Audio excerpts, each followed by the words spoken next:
code and you receive 10% off. Roll Live is the instructional platform, so you guys can have access of the best instructors virtually. And Santos Lloyd Law Firm, immigration law service. So guys, thank you for coming here today. Appreciate having you guys at the podcast. And maybe we'll start with Todd. Todd, I've got seniority. How did you start training jiu-jitsu? I think We're not live. If we're not live, I'm leaving. Yeah. Oh, we're back live. Okay. All right. We are live. Make sure you guys comment and share this podcast, guys. So how did you come up in jiu-jitsu? So 1997. So I was a state champion wrestler, and 1994 I got out of high school. 94. Okay. Didn't go to college. Is that when you were born? Yeah. No. Huh? Maybe. No. Yeah. Right. No, you're 35. So you're 13. So you were 80. Yeah, I was 88. 89. Yeah. Okay. Yeah. The Young Bucks, and a buddy of mine who was friends with my uncle said, "Hey, I'm doing this thing that you might like to come check out." So I went to a jiu-jitsu class. It was with Mario Yamasaki. In the very beginning, it was September 1997, and people were choking me and stuff like that. I'd never seen that before. I'd watched a couple UFCs, and anyway. Was it UFC back then, or was it like Pride? No, it was UFC. UFC. It was the early UFCs. Okay. But Pride, I think, was more popular. Okay. Right. Gotcha. Pride Yeah. was. Pride. It was like before UFC became big. Yeah, I mean, so like. Yakuza Yeah. money Yeah. behind the Pride. Yeah. Yeah. UFC ended up buying them later. Okay. So okay. And they said they would keep the event, and they shut down. Right. Which they do to this, all the events they buy. Right. Okay. Yeah, WEC, all the events UFC buy, they start The Affliction. the Affliction. Yeah.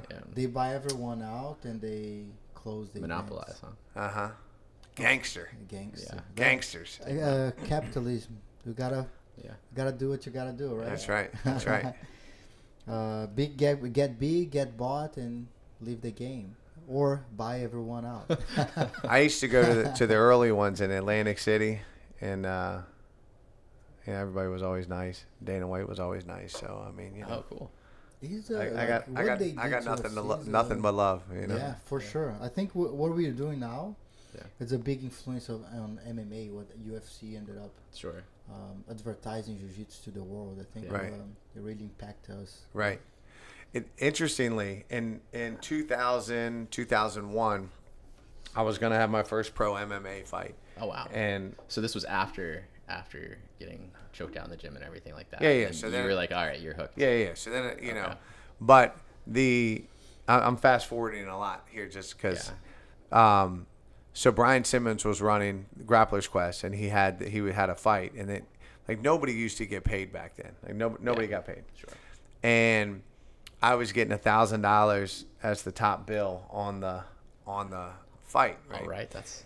Yeah. But I had already beaten a Gracie. I was the first American to beat a Gracie and all that kind of stuff. So I had already, I'd already beaten black belts. I was a purple belt, and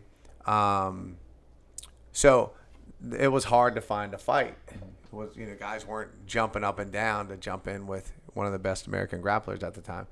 So I get a call from Brian Simmons, and he says, "I found a guy out of Canada that will take the fight. His name is George St. Pierre, and." Yeah.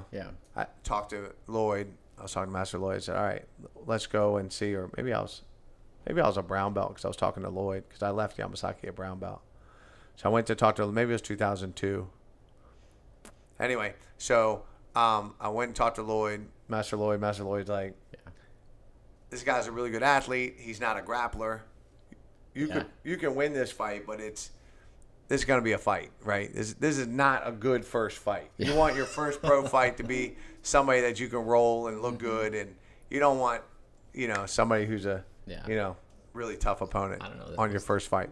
Has anyone heard of that guy? I don't know. So that guy, yeah. And so I always regretted not taking that fight because, of course, George St. Pierre became, one of the greatest ever. Yeah. Yeah. And What's interesting though, so going back to Dana White, and this is the broader point that I was going to make, is that after that, like I started making money in business, and I decided not to fight. Master Lloyd said, you got too much potential outside the ring. You don't need to do this. There's no money in it. And so that's kind of where that happened. But had the money have been there, had Dana White had taken over sooner and got the purse money up, for sure I would have gone the MMA and the UFC. And I think, it's always woulda, coulda, shoulda, old man talk. But for sure, I'm sure I could have fought with the best guys in the world. Well, you'd at least have one there. Yeah, at least But anyway, so that's what Dana White did so well, is that he actually created, an opportunity for a lot of people to make money. I mean, at $1,000, even and at the time that was high, right? No, that's travel and $1,000. Yeah. So, but it's still, I mean, because if you didn't have health insurance and stuff like that, you weren't covered at all. Yeah. So, yes, they've acquired and they can smash and stuff like that, but still created a heck of a lot of opportunity for a lot of folks. So no, definitely very, very good to see what they did to UFC. It's an inspiration when you see as a business, like those guys like took something from scratch and made the they bought WWE. Right. How would you think UFC would buy WWE? From something that was bankrupt. It was bankrupt. Crazy, right? Right? Yeah. Crazy. For sure. And I like to see the industry, like you are business, like you guys are business too. And I like to see the business side of things, even the jiu-jitsu event. Unfortunately, sometimes we get caught up into like, oh, nice. What is behind it? Right. Nice. $2 million. Nice. But hold on. Do the numbers. Yeah. Run the numbers. Right. Does that make sense? No. Run the fucking numbers. No. Does that make sense? No.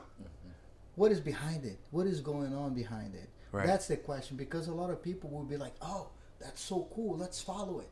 And then you don't know what's going on behind, and then you throw yourself in the cliff. Sure. A lot of times in the jiu-jitsu ends that happen. People are like, oh, what's that? Cool, nice. Sometimes you see the Emirates money, dude. They're throwing money away, like they can't do that. Sometimes people look at organization, they think every organization needs to do that. Sure. Like we're in the United States. You have to be profitable. You have to pay your team. You have to have your team going with the money that comes from the industry. I really believe that we can generate money through in the industry to the industry. Mm-hmm. Not have to supply with somebody that likes jiu-jitsu at some point, and they like, oh, whatever, and then creates a bubble. Because the guy's like, oh, now I want to get paid this amount. Like, no, this money does not exist. Right. They're lying to you. You don't know what's going on behind the scenes, so we don't know what's going on to bring up that. You guys know. Right. You guys know. Well, I mean, interestingly, but you always need the catalyst. Yeah. Right? You need the catalyst. And so, with the money behind it. So, takes money to make money. American Top Team, founded by a billionaire. I think the guy was a hotelier, right? Owned a bunch of hotels. So I remember when he first backed American Top Team, and I'm sure probably still does, and created that first mega environment to train in the U.S. So you need that catalyst. Now, who's funding this CJI stuff? I don't know. Zuckerberg would probably be a good Zuck. Would be the guy that could get behind it. Right. You don't know. Or somebody else, or somebody from Ukraine, or there's been, who knows? How rappers got a lot of money and then showcase their money. Where that money was coming from. The rappers? A lot of the case. Oh, drugs. A lot of the case. We don't know what's behind. Yeah. So now you hype sometimes. Yeah, I mean, some of that they talk about it. I mean, Jay-Z talked about that, right? From selling drugs to billionaire. Something that's like, man, that's not the. That's not how it's done. Like once we don't know the real what's going on, it's hard to I see as a school. The guy is like opening a school, charging like $10 and making like a big facility, paying everybody very high. It's like, hold on, something going on here, Right. right? When you think about the close to us, hey, Right. the guy opened a castle. Yeah. Now $10, you train. It's like pay everybody very high. It's like, why is this happening? I see the industry in that way, you know, like that's it's we have to be aware so we don't throw ourselves in the cliffs, and then you'd be like, oh, I guess I'm gonna get a loan and build a castle and charge the same, and then you go bankrupt. You know that happens a lot in the industry. We don't talk much about this, Not but it's important. It's important to not gonna happen at this table.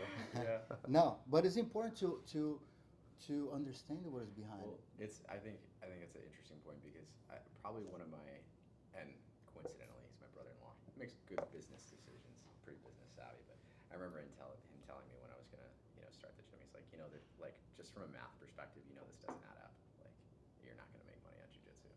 I was like, well, no, you're probably right. It's possible. Don't get me wrong, but like if I'm just starting a business, it's not the way to really make money. Like at the end of the day, in terms of like, okay, I'm gonna get this amount of profit. Now, again, people do. Don't get me wrong. Yeah. But like, there's a lot of blood, sweat, equity in that. It's not like you're just going out and you're saying, all right, like we're here, and like it's truly making money in the grand scheme of things for your time. I think that's one thing that I think. But we do for other reasons. Sure, exactly. Like, Right, it's not just the and that- money. that Because has the to- time we put, if we go to tech, Sure. industry is like, man, we would be making like Come on, man. crazy Yeah. if with the amount of work Sure, we put. sure. You know, like man, if I put this in another industry, Well, no, it it's- would be it's- like Yeah. in another level. Yeah. No, I mean, I think about like obviously time is money. It takes money to make money, but like obviously I wouldn't be able to do my gym if I wasn't a therapist already. There's no way. Like Well, to supply that. I own the building, right? I built the building where I am, That and I built that with my real estate. Yeah, there you go. By the way, if you need a realtor in the DMV, I can show you how to buy houses with no money down. We have a phenomenal system that you can see on my Instagram page. Shameless plug right there. But I mean, literally, I just bought a house for my brother-in-law, $538,000. He put $1,000 into the transaction. Nice. We got him $42,000 worth of credits between. I gave him a credit from the seller, from a realtor commission. He got a $9,000 credit from the seller, and he got 2 grants. City of Gaithersburg, and then a separate grant for $27,500 plus $9,000 plus. I mean, $42,000 worth of credits. Nice. He bought the house with $1,000 down, and he at a 5.75% interest rate. So he didn't get gouged on the interest rate. Yeah, either. I mean, that's we have a cool. phenomenal system. Hit me up. Good DM me. opportunity to advertise your brand at PBJJF Worlds. We can work on that for sure. Yeah. Serious. Yeah, I that's think something you- I'm always interested in. Like, I don't brand a lot of my shirts are all jiu-jitsu branded, but like on the real estate side, that's where there's a bigger pop on the other thing, which allows me to the broader Exactly. context of what we're talking about. Yeah. That allows me to build the school the way that I want it. It allowed me to build the building the way that I want it and to own the building because when you own things, obviously it's much easier to be profitable. For sure. And Yes. then when COVID hit and everybody else was, their landlords wanted money, Yeah. I was in a better situation. Everybody was like, 100%. "You're a genius." I was like, "I did it because I have 6 kids and I couldn't be far from the house. So I just built Exactly. the building on my property." That's nice. The exact reason that I ended up in the building that I'm in was because I have not 6 kids. I got 4 kids. Right. But I wanted to be closer, so my facility is 3 miles from my house. So, but yeah, it was definitely the way to do it, regardless of whether or not I was doing jiu-jitsu or therapy. But yeah, And it going helps. to your background, so tell us a little bit about your jiu-jitsu and then your business background Yeah, as well. yeah. So We're talking a little bit earlier. Yeah, before the podcast. Yeah, we had a podcast before the yeah, podcast. you That's missed how that it one. is. That's Yeah. how it is. It is. Yeah. Matter of fact, we have nothing left to say. Yeah. Well, if you stick around, you might be able to see it in the end credits, so you got to watch them. Right. But yeah, no. So I started, like, I guess you could say I was like a late bloomer in jiu-jitsu, like, and it wasn't until 2016. I had a buddy that at the time he still is, like, and which granted she loves her work. She's a stay-at-home mom now, but at the time she was a teacher. And School teacher? Yeah, working inner city schools. Elementary? Like, middle. Middle? Yeah. Tough age. Oh man, tough. And Uh-huh. like inner city, it's like it's a whole nother beast. Yeah. Tough. Kids are rude and Oh man, it's bad. yeah, no, 100%. It's Mhm. herding cats, riding a bike that's on fire, Right. whatever you want to call it. So, Yeah. but she got her stripes there, so like it was difficult, but she definitely valued it. But yeah, so when I had started, going back to grad school down there, my buddy was like, hey, you gotta come train, and I was like, all right, yeah, sure, like whatever, cool. Yeah, and I walked into the gym at the time, and I didn't know what in the world was going on, but I would just went all out and got choked a bunch and submitted a bunch, and I was like, that was great, like that was fantastic. I want to come and do it again. That was not my reaction, by the way. Yeah. When it happened to me, I was like, I'm going to learn this just enough so you guys can't do this to me, and then I'm done. Yeah. Like, but go ahead. Well, and I think too, like there's that dynamic. Like I had no background or anything. Like I think I was expecting to be pummeled and that'd be fine. And it was also interesting too because for me, like I'm a mental health therapist, and like at that time I was really interested in therapy techniques and all this stuff, and so it ended up being that I met a lot of different people in there. As you do on the mats, you meet all kinds of people, and with all kinds of backgrounds. And one of the things that was most intriguing to me for myself was just like how people used it as a therapeutic remedy for themselves, whether knowingly or unknowingly, to say like, all right, like I'm gonna be able to put myself in a certain amount of uncomfortable situations so that I can be better equipped to deal with uncomfortable situations, whether that was a theoretical situation or a real situation. But just in the context of learning how to be comfortable with discomfort, that was something that hugely drew me into it. Like it just went down the rabbit hole. So I was at that time, like I was a hungry white belt, I guess, and I was going to classes like 3 times a day, you hit up the 5 a.m. class. There was a noon class, so I'd hit up the night class. You guys have all seen it. You had like, time? No kids? I had time. I had no kids, right? I was getting plenty of sleep. I was able to like swim right after I did jiu-jitsu. I was in great cardio shape. I'd swim my 2 miles and then, go train the noon class, and then You're never in better shape than when you're a blue belt or purple belt. right? No, 100%. Or white belt, like when you're wrestling everybody all the time. Yeah, 100%. I remember it like, and then, two big mentors at the time. They're like, all right, yeah, you're gonna go do IBJJF, like, and at that time, and so I was like, all right, cool. Like, I didn't even plan on competing, but like it was my coach that signed me up for my first tournament. It was just like, it was like just a match fight that was down there in Chattanooga, and it was one of those gigs you put up like some money and then you win the other guy's money if you win and that sort of thing. Oh, nice. So, yeah, it was cool. Like it was a fun thing. But You're betting on yourself. Yeah.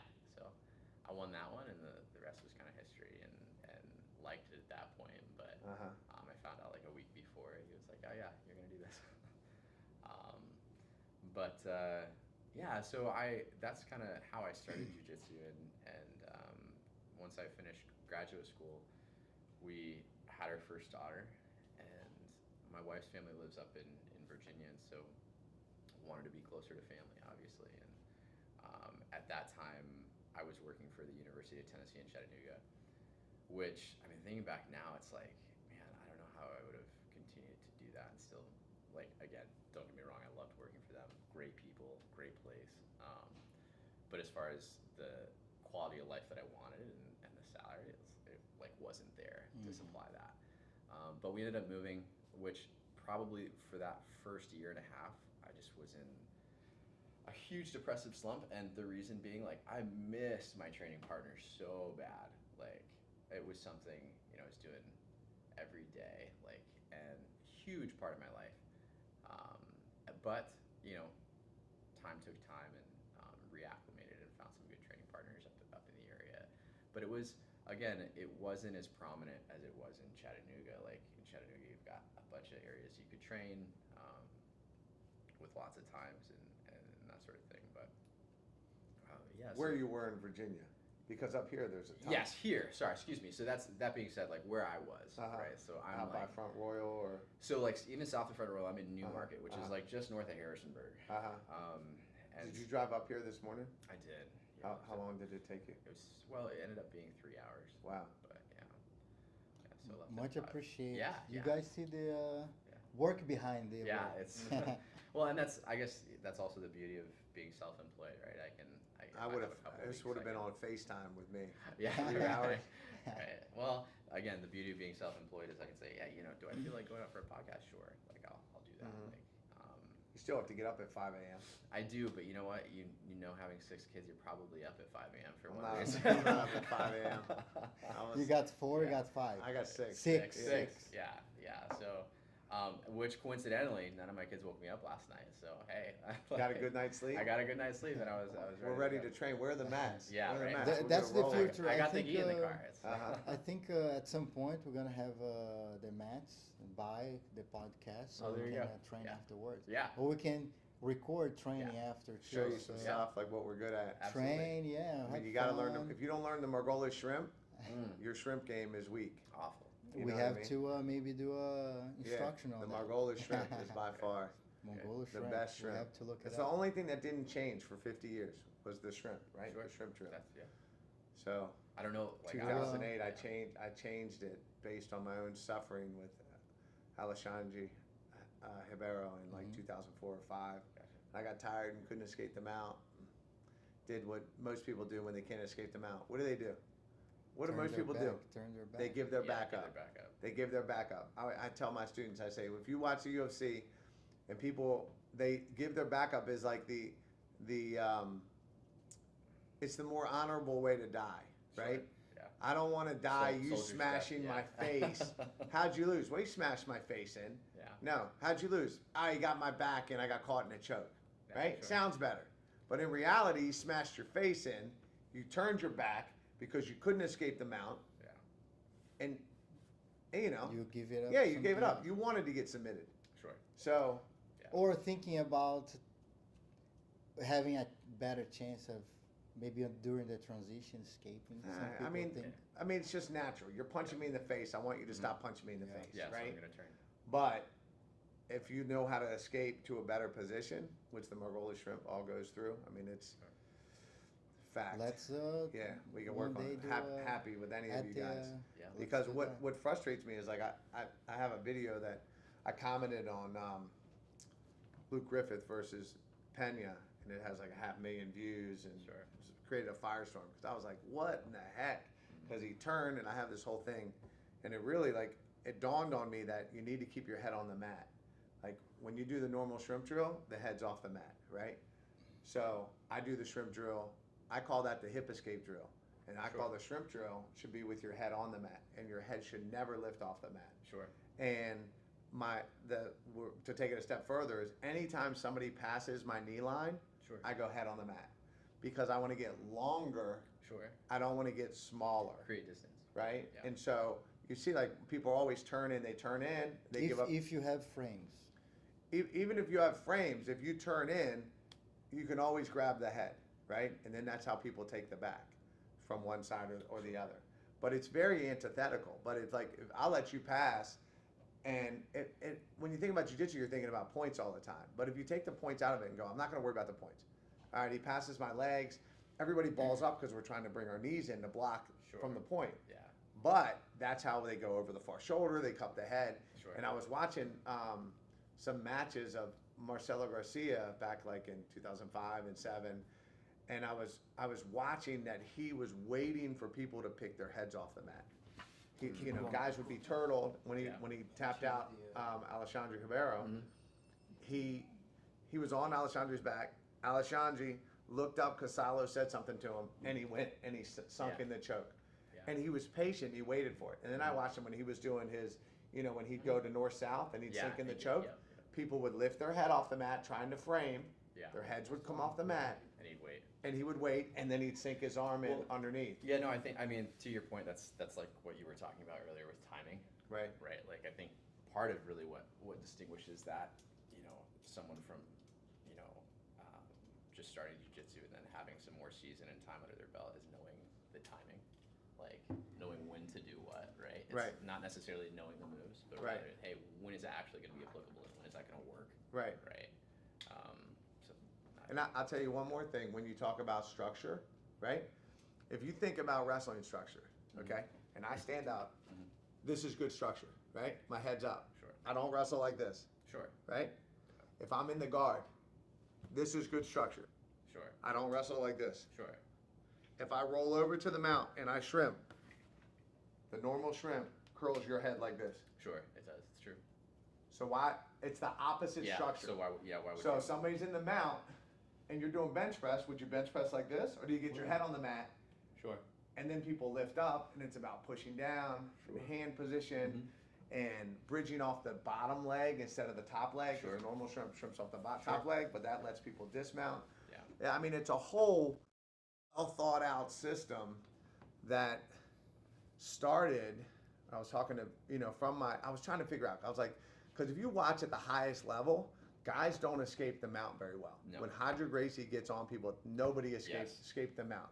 So I said, there's Hodger got to be. Yeah. I mean, arguably too. Like that is an anomaly. great. Like, But if you come, but Hodger's even started talking about that everybody focused on the hands, Sure. and they should have been focusing on the hips. On the hips. Right? 100%. Because the choke is going forward, but everybody focused on the hands. And this is from 2008, so this isn't new stuff. Like I have video from me creating this in 2008.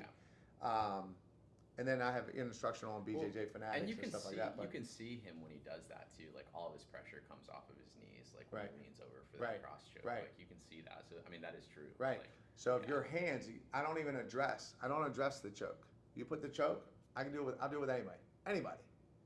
Anybody. Anybody. I've done it with all the best guys at TLI. I've done it with Muhammad Ali. I've done it with all of them. They're like, man, you're right.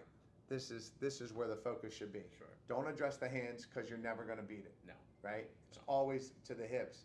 And then there's more to the system than that. But once you understand that paradigm, it's a total paradigm shift in your jiu-jitsu. Sure. My head on the mat, guy goes to side control, head on the mat, I'm here. Sure. I'm not looking at you. We call this peanut butter because if you open a jar of peanut butter, you're going to open it right here. Got that from my buddy Mike Moses, There you Evolve go. Academy. Yeah. For stick and knife work. He's like, we grab the stick and knife, we pull it in. This is where we're strong in peanut butter, where we open a can of peanut butter.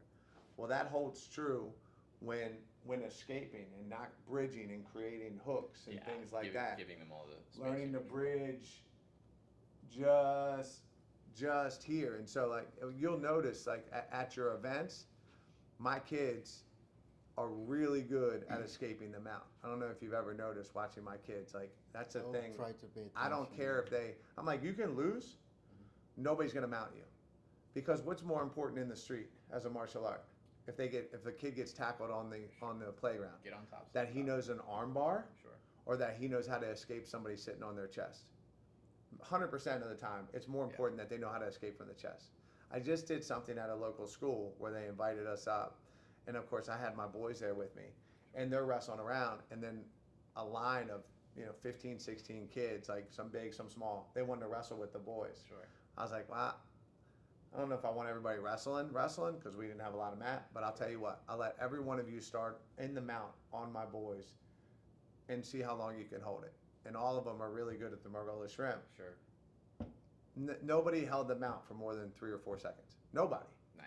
I mean, and within 10 seconds, my boys were on their backs, and I'm going, don't choke, don't choke, don't choke, don't choke. Right? And I'm talking about my 5-year-old. Sure. Right? Yeah.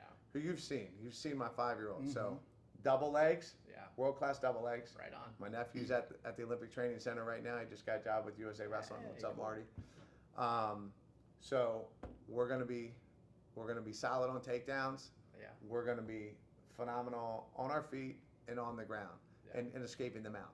Because for me, this is a martial art at the end of the day. Sure. And that they might not win the tournaments because we're not going over the submissions and some of the tricky stuff and the half guard, and there are other kids that are Points really for good at that. Sweep and what that looks like. Yeah. But if my kid gets tackled on the street and their parent comes to me and says they got in a fight with a bully and the bully tackled them when they weren't looking, I want them to be able to get out.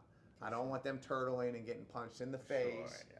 right? Because that's not jiu-jitsu, that's a fight. I want them to be able to go to the mount, bridge them off, make Sure. the other person heavy on their hands, Sure. escape, and then be able to get back to the guard. Even if you just pull them in and hold them, I tell them, I go, you don't have to win the fight, but we're not going to let somebody sit on our chest. Sure. And of course, size matters as little kids, but within reason. And that's why I'm so passionate about it, because I've been watching jiu-jitsu since 1997. I've been participating and, been at the forefront of the sport. And from my own suffering, I watched the mount escapes, like the step over, lift the foot. It's just, what happens is people end up giving up their back. Yes. And I said, there's got to be a better way, and 100% I've created a better way. So I'd love to share that with you guys sometime. For sure. I like my purple belt times. I remember a lot of people couldn't get to my side, bigger, any size, and I would challenge the guys, hold me on side control for 10 seconds. Try to hold me for 10 seconds. Mm-hmm. I would Sure. get my way out before that. Mm-hmm. Yeah. When my knees and my was more When everything healthy was and working. athletic. Yeah, right. But like I had a lot of times that the guys sometimes maybe could get to the side but not pass.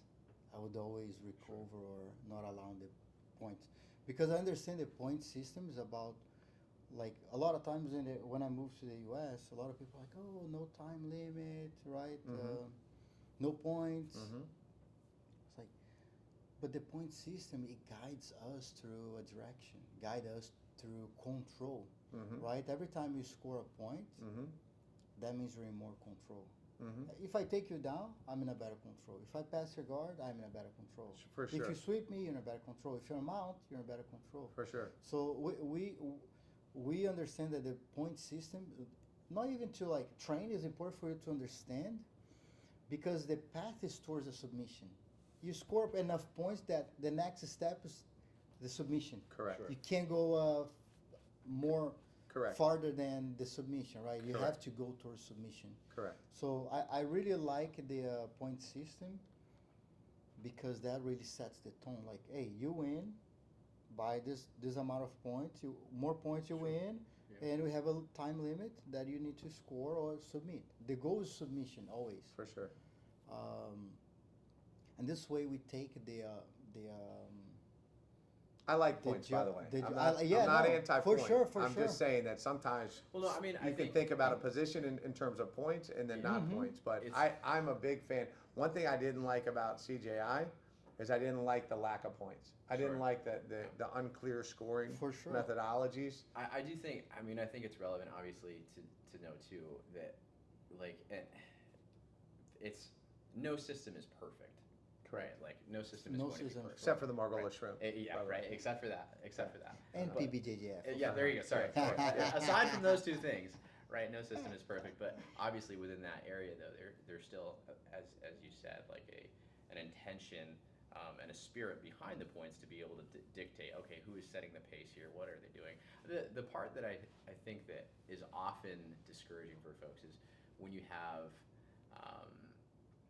advantages, or you have, okay, somebody wins by 2 points because they got neon belly or something like that, but for the most part, like, there was pieces that happened within the match that technically wasn't a sweep, technically was an escape, it was a reversal, you know what I mean?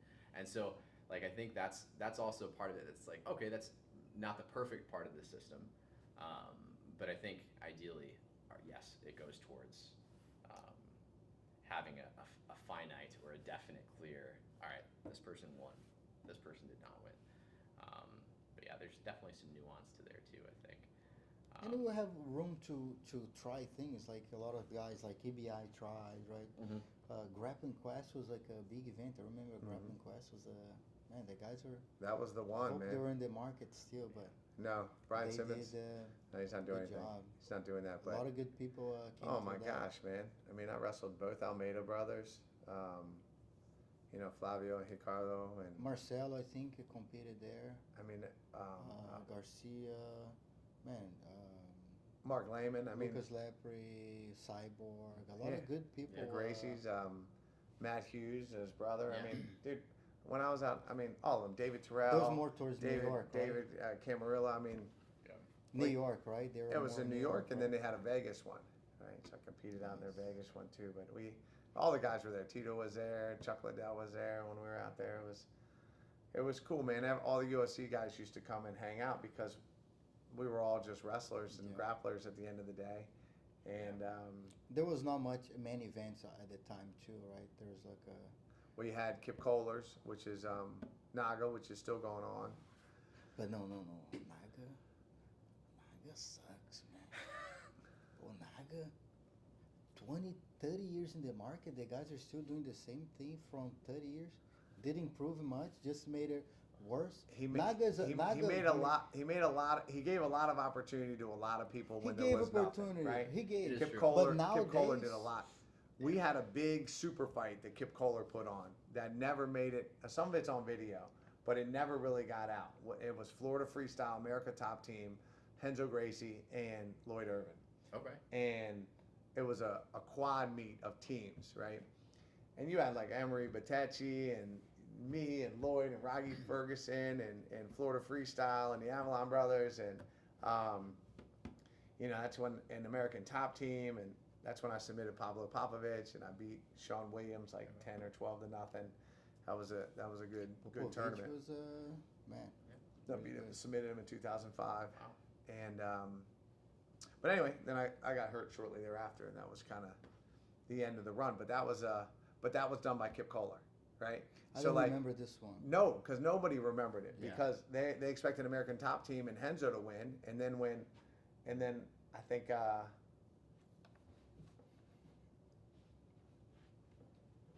it came down to like a match. I'm not sure if we tied or something, right? Or we won. Yeah. I can't remember exactly how it came down, but you had Jared was on the team from Philadelphia. Anyway, so we were really good. And when Tom DeBlas, right? Tom DeBlas. Yeah, no, Tom DeBlas. it wasn't with Tom. I guess Almeida, right? he got Jared Almeida. Weiner. Yeah, it's really good black belt. Very cool. Really tough guy. And so, anyway, we ended up, I don't know if we won or if we lost on the last match or, Jeff Monson. And anyway, it was awesome.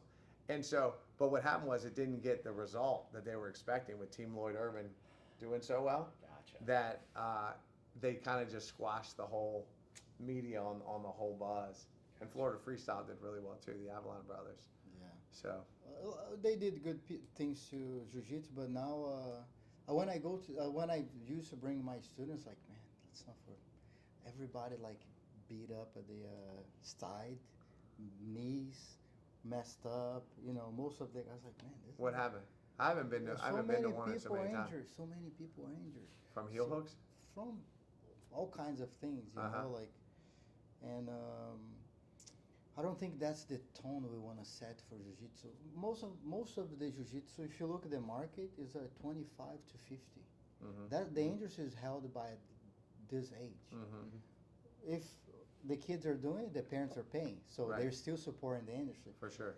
And sometimes a lot of people want to create rules where they want to make us excited, but they are very dangerous. A lot of things are not legal because we know what happened in the past. Right. We're not like, you don't say something's illegal just because I don't want it. Right. Because it's danger. Sure. Like I saw a video of a kid lifting the other one at ADCC lifting and dropping on there. Right. Yeah. It's like, come on, guys. Right. You're hurting jiu-jitsu that way. Right. Like, you're doing good things, but man, come on. You want to bring excitement to the kids? Like a kid's guillotine and lifting the kid? Come on. Would you let your kid do that? No. You know what I mean? And because it's a big organization. I'm not a big fan of the slamming out of submissions, right? Because again, that becomes more like the UFC, right? Where you can slam out of submissions. But I'm not a guy who hit heel hooks either. So, I went my whole career without hitting a heel hook. And I always just felt like I'm so good I don't need to hit heel hooks because I don't want to hurt somebody Sure. and I don't want to get hurt. Exactly. So, I mean, I trained them, and I got hit in one by David Terrell, and then I never got hit in another one again because I just wasn't thinking heel hook when I wrestled him in Vegas. But then in ADCCs and stuff like that, like I never got hit in one again because I was like, all right, I have to be aware of these things. Sure. But I wasn't actively trying to. I just don't like something that's going to hurt somebody for a long period of time. Sure. Like Prevent them. And what happened is the problem is when we allow this in competition, everybody thinks they have to do in their schools.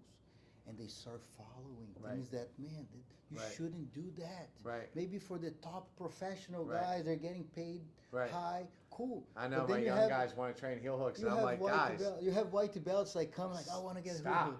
stop, Yeah. stop. Learn jiu-jitsu. Right. I mean, I do have. I mean, I guess my philosophy on that, like, for all my adults, like, perhaps it's because of where the culture is at today now. Like, I'll show them heel hooks, like, so that they understand. I also kind of like, I don't know. It'll be interesting to see where things go in the next 10 years, but like, I feel like, I mean, in my opinion, I think it's very appropriate, and you need to know what's doable and possible. For like, sure. And you need to know where you're vulnerable. But that's the point. Maybe a brown, black belt, you can wait. Sure. Most people won't even make it Yeah. that. Right. If you think No, it's true. about it. Statistically, they're You going want to to learn at the early Yeah. age Yeah. because it's height. Right. It's Yeah. height. Look, Yeah. I look back. How many are the luta libre guys training nowadays? How many of the guys from 1990 None. Oh, yeah. training? None. They're Yeah. broke. They're Yeah. beat up. Yeah. They can't walk. Yeah. Yeah. What's going on? Like we're going back to the same crap. Yeah. Thinking like that, you know, like man, I think we need to understand that there might be a point where it's good to learn like black Sure. belt, brown belt, cool. You know jiu-jitsu, you know your limit because you get a white belt get on you, he gonna yank Right. the.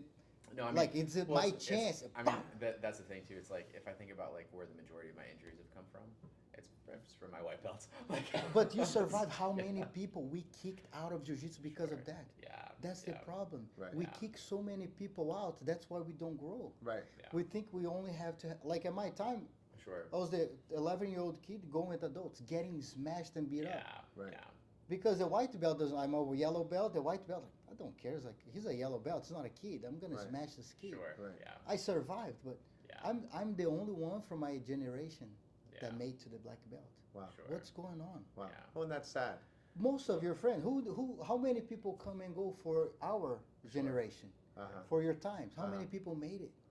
Well, that's the thing. I mean, we try to, which is why my philosophy is, I tell them just be better than where that you don't need to do that right now, right? We'll do that down the line. Play the long game. You will. But Yeah. and I don't mind teaching them footlocks and knee bars. I just say, listen, stay away from the twisting stuff because even if you know how to do it, he doesn't know how to twist Exactly. correctly. Yeah. Yeah. So if you lock the heel and he goes the wrong way, this is what I tell him. I say, listen, if you want to tap the heel, tap the heel. Sure. And with better guys, if you want to grab the heel if you're wrestling with the high level blues, purple Sure. browns, guys been here 2-3 years, Yeah. and you guys expressly talk about it. But when I go to a new school and I wrestle with the young guys, and they say, I tell them heel hooks, no heel hooks, and I'll say, how about we wrestle no heel hooks the first 5 minutes so that I can feel what you're going to do. Sure. And then if I feel comfortable with you, then I'll let you do heel hooks. And usually after 5 minutes, I wrestled. I was at another school, and there was a Brazilian kid in his brown belt, right? And he, I'm 48. So this was, the past few years. I'm 45 or more. And of course, I knew in traditional Brazilian fashion, he thought he was going to smash me, old guy. And I'm like, no heel hooks. He's like, no heel hooks. I'm like, because we're doing no gi, right? I was like, no, let me see how you roll, and then I'll let you know. Of course, I shut him down. He couldn't do anything. I just smash him. And then I'm like, you want to do heel hooks? And he's like, no, I don't want to do heel hooks. So, and then I started to teach him. Let me roll with you, Sure. and I'm going to show you some structural things that are going to help you, Sure. be better. But if you start out just in that frame that I'm going to chase a heel hook there's got to be a lot of trust, first of all, an Yeah. understanding of how the other person rolls. I give you a quick little story, and you may or may not know this already. In 1999, I learned I had a straight leg lock from past half guard that you see like the jiu-jitsu guy giant hit right now, where he lays on the leg. I hit that 3 times in the '99 Blue Belt World Championships and broke a guy's knee in one of it because he didn't tap, and I hurt him. The next week they banned leg locks for blue belts and purple belts. So that's the unofficial Todd Margolis rule. Prior to 1999, blue belts and purple belts were allowed to hit, and then I hit 3 of them. And then you had guys like Lord Irvin, you had Americans that were coming down there hitting leg locks, and the Brazilians weren't training them as much, and so then they changed the rules. Sure. The next week, while I was still in Brazil, so that generation from the 90s, we were training that stuff from the beginning. I wasn't training as much heel hooks because you couldn't do heel hooks, but I was training foot locks, which is why I was so successful at foot locks and straight knee bars on guys all the way up through. So I pass that down to my students. Like, I'm not going to teach you a leg lock at purple for brown. I want you to get comfortable with it from an early age, but so that you're ready when you get there. But we're not training heel hooks at a crazy pace. If you want to go over some positions just to kind of understand some of the entanglements, that we can do it. But as a general rule, I don't want you guys hitting these on each other again because the guy doesn't know how to turn. I think what you pointed out there, though, that's the key of what you're saying, though, is that like you're providing really good structure and environment and leadership in your gym, right? And I think sometimes that doesn't always happen. Like I think you're giving a really good preface to say, okay, like here's the context for how we're going to do this and when we're going to do this. When I coach as well, like if we're going over something like that, typically I find a great model is to be able to say, all right, like I don't want you providing any resistance to this. Even when you do go live, I want you starting just 50%. Like don't be trying to yarn this. I want you guys to feel and understand where you're at. But I think doing so, like as an well, just to be responsible, right? Like you're providing a really good environment for somebody to land softly, as it were. And then you're also telling, like, I have the conversations with my guys, like, hey, if you're in other gyms or if other new people come in here, I don't want you hitting that stuff. Don't do that. That's bad form, right? Like, and so there's a good understanding, or at least there should be, of, okay, this is how this looks, right? Like, this is kind of the colloquial, like, appropriate, not as appropriate, right? And I think that's a key factor to what you're saying, though, is that conversation and that expletive of saying, like, all right, yeah, like, this is okay, this is good, like, because now you're teaching them how to, it's like you're like teaching people how to just be good people, right? Right. One thing that you will need to look back is retention. Sure. Like when are they quitting? Why they are quitting? And what's the chance of someone quitting when they get a knee injury, when they get a wrist injury, when they get a injury that will keep them 2 weeks? Are they coming back after 2 weeks? Oh, they come back after 2 weeks. What if it's an injury that's 4 weeks? Oh, they quit jiu-jitsu. Oh, this, like, learn, like you guys are business people, like looking the numbers, the data of what is going on and what is the higher chance of injuries, and most people won't even make it. Yeah. That's the biggest deal. Like I think our mission is keeping people on the mat. Man, if you stay on the mat 10 years, you're gonna get good at this. Right. No doubt. Or your instructor is the problem. If you don't get good in 10 years, doesn't matter. Like, you don't have to be the best, beat everybody up. But like people will train, man, this guy knows what he's doing, right? I think the biggest thing for us in jiu-jitsu is trying to create a culture where we can have people stay in jiu-jitsu, longevity. Yeah. They will make to purple, brown, black, and by that this time they will be ready to learn more things. I think now sometimes, unfortunately, we try to keep people in with the cool thing. Right. Oh, that's cool on the internet. That's the trending. Sure. I don't go over trending because trend is always here. If you're trending, Yeah. you're always changing. A lot of people are like, oh, the trending now is like CrossFit. Oh, let's change the school to CrossFit. Oh, now it's boxing. Let's put some boxing. Sure. Oh, now it's Yeah. kickboxing. It's Yeah. always a trending. Yeah. You know, like now the trend is no gi. The trend was no gi in the UFC times, where everybody's like, oh, now it's gonna be no gi. Yeah. And then You know, like most injuries come from no gi, right? Like Sure. because of the scramble. You Sure. like when you lose control is the highest chance of you getting hurt, right? Like Sure. there's a lot of statistics behind a lot of things that it might help us to keep more people in jiu-jitsu and make them grow, because it's not just about the technique, you know. It's about the benefits that we have on them by being on the mat, you know. Like, I think it's beyond just like, oh, I'm good at arm bars, I'm good at submissions. Well, I think, sorry to interrupt you. I think what you're alluding to though is gym culture, right? Mhm. Like, what kind of culture do you establish at your facility, and what kind of culture do you establish as a coach, and what tone do you set as far as like, hey, why are we here? What is the purpose of this? Like, are we here just to do this? Are we here just to compete? Are we here just, you know, ultimately, what is it for, right? And like, hey, so like, I'll tell my folks, and I hope that as they hear this, this is like, oh yeah, no, you've said that before. Maybe they haven't. If not, you hear it first. But I think ultimately, hey, at the end of the day, it needs to add to your life. Like, It does. add to your scope. Like, it needs to make things either a little bit more tolerable or provide some enjoyment there, right? At the end of the day, okay, we're all gonna die someday, right? But like, okay, can it add 1% to that? Yeah. Can it add to a level of satisfaction to that? If it does, okay, great. If it doesn't, well, it needs to go. And if your gym is part of that part that's like a little bit more, well, it's not adding to me. All right, well, let's evaluate how that's happening. I think if I look at my own now, granted, I'll be the first to say, like, I haven't done a lot of advertising for my gym. I would say my gym's grown primarily from word of mouth and just organically. And the strongest thing we have going for us is like, hey, it's a really good culture. Like, people feel very comfortable, and people are like, hey, like, no, I like training there. It's not intimidating. It's not super threatening. There's people there that, yeah, if I want my money's worth, okay, yeah, I can find that there. And I would say that's primarily how our growth has happened. And we've had a lot of guys that, like, perhaps, and of course, a large portion of our population is guys that are in their 30s or older, right? But I think you were mentioning, like, hey, what happens when they get injured? Do they come back? And like, for us, like, yeah, no, that they do come back, and like they are tied in. But because I think ultimately what creates that is like, all right, what was the environment? What was the tone like?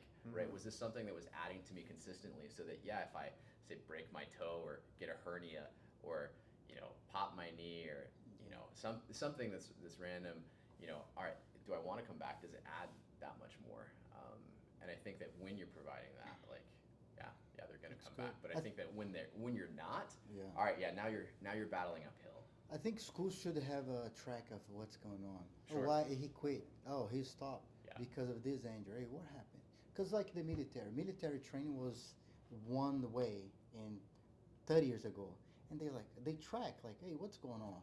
The bags are too heavy. Like, you're messing up. Like he's losing 5 years of military time because of the injury. Knees, All right, cool. Well, how can we fix it? Cool. Let's keep him more in. Let's keep him healthy. Let's get him a better lifestyle after he quits. Sure. Right after he leaves, he's a veteran. So how could like, I think it. I try to get things from other industry, like, what's going on.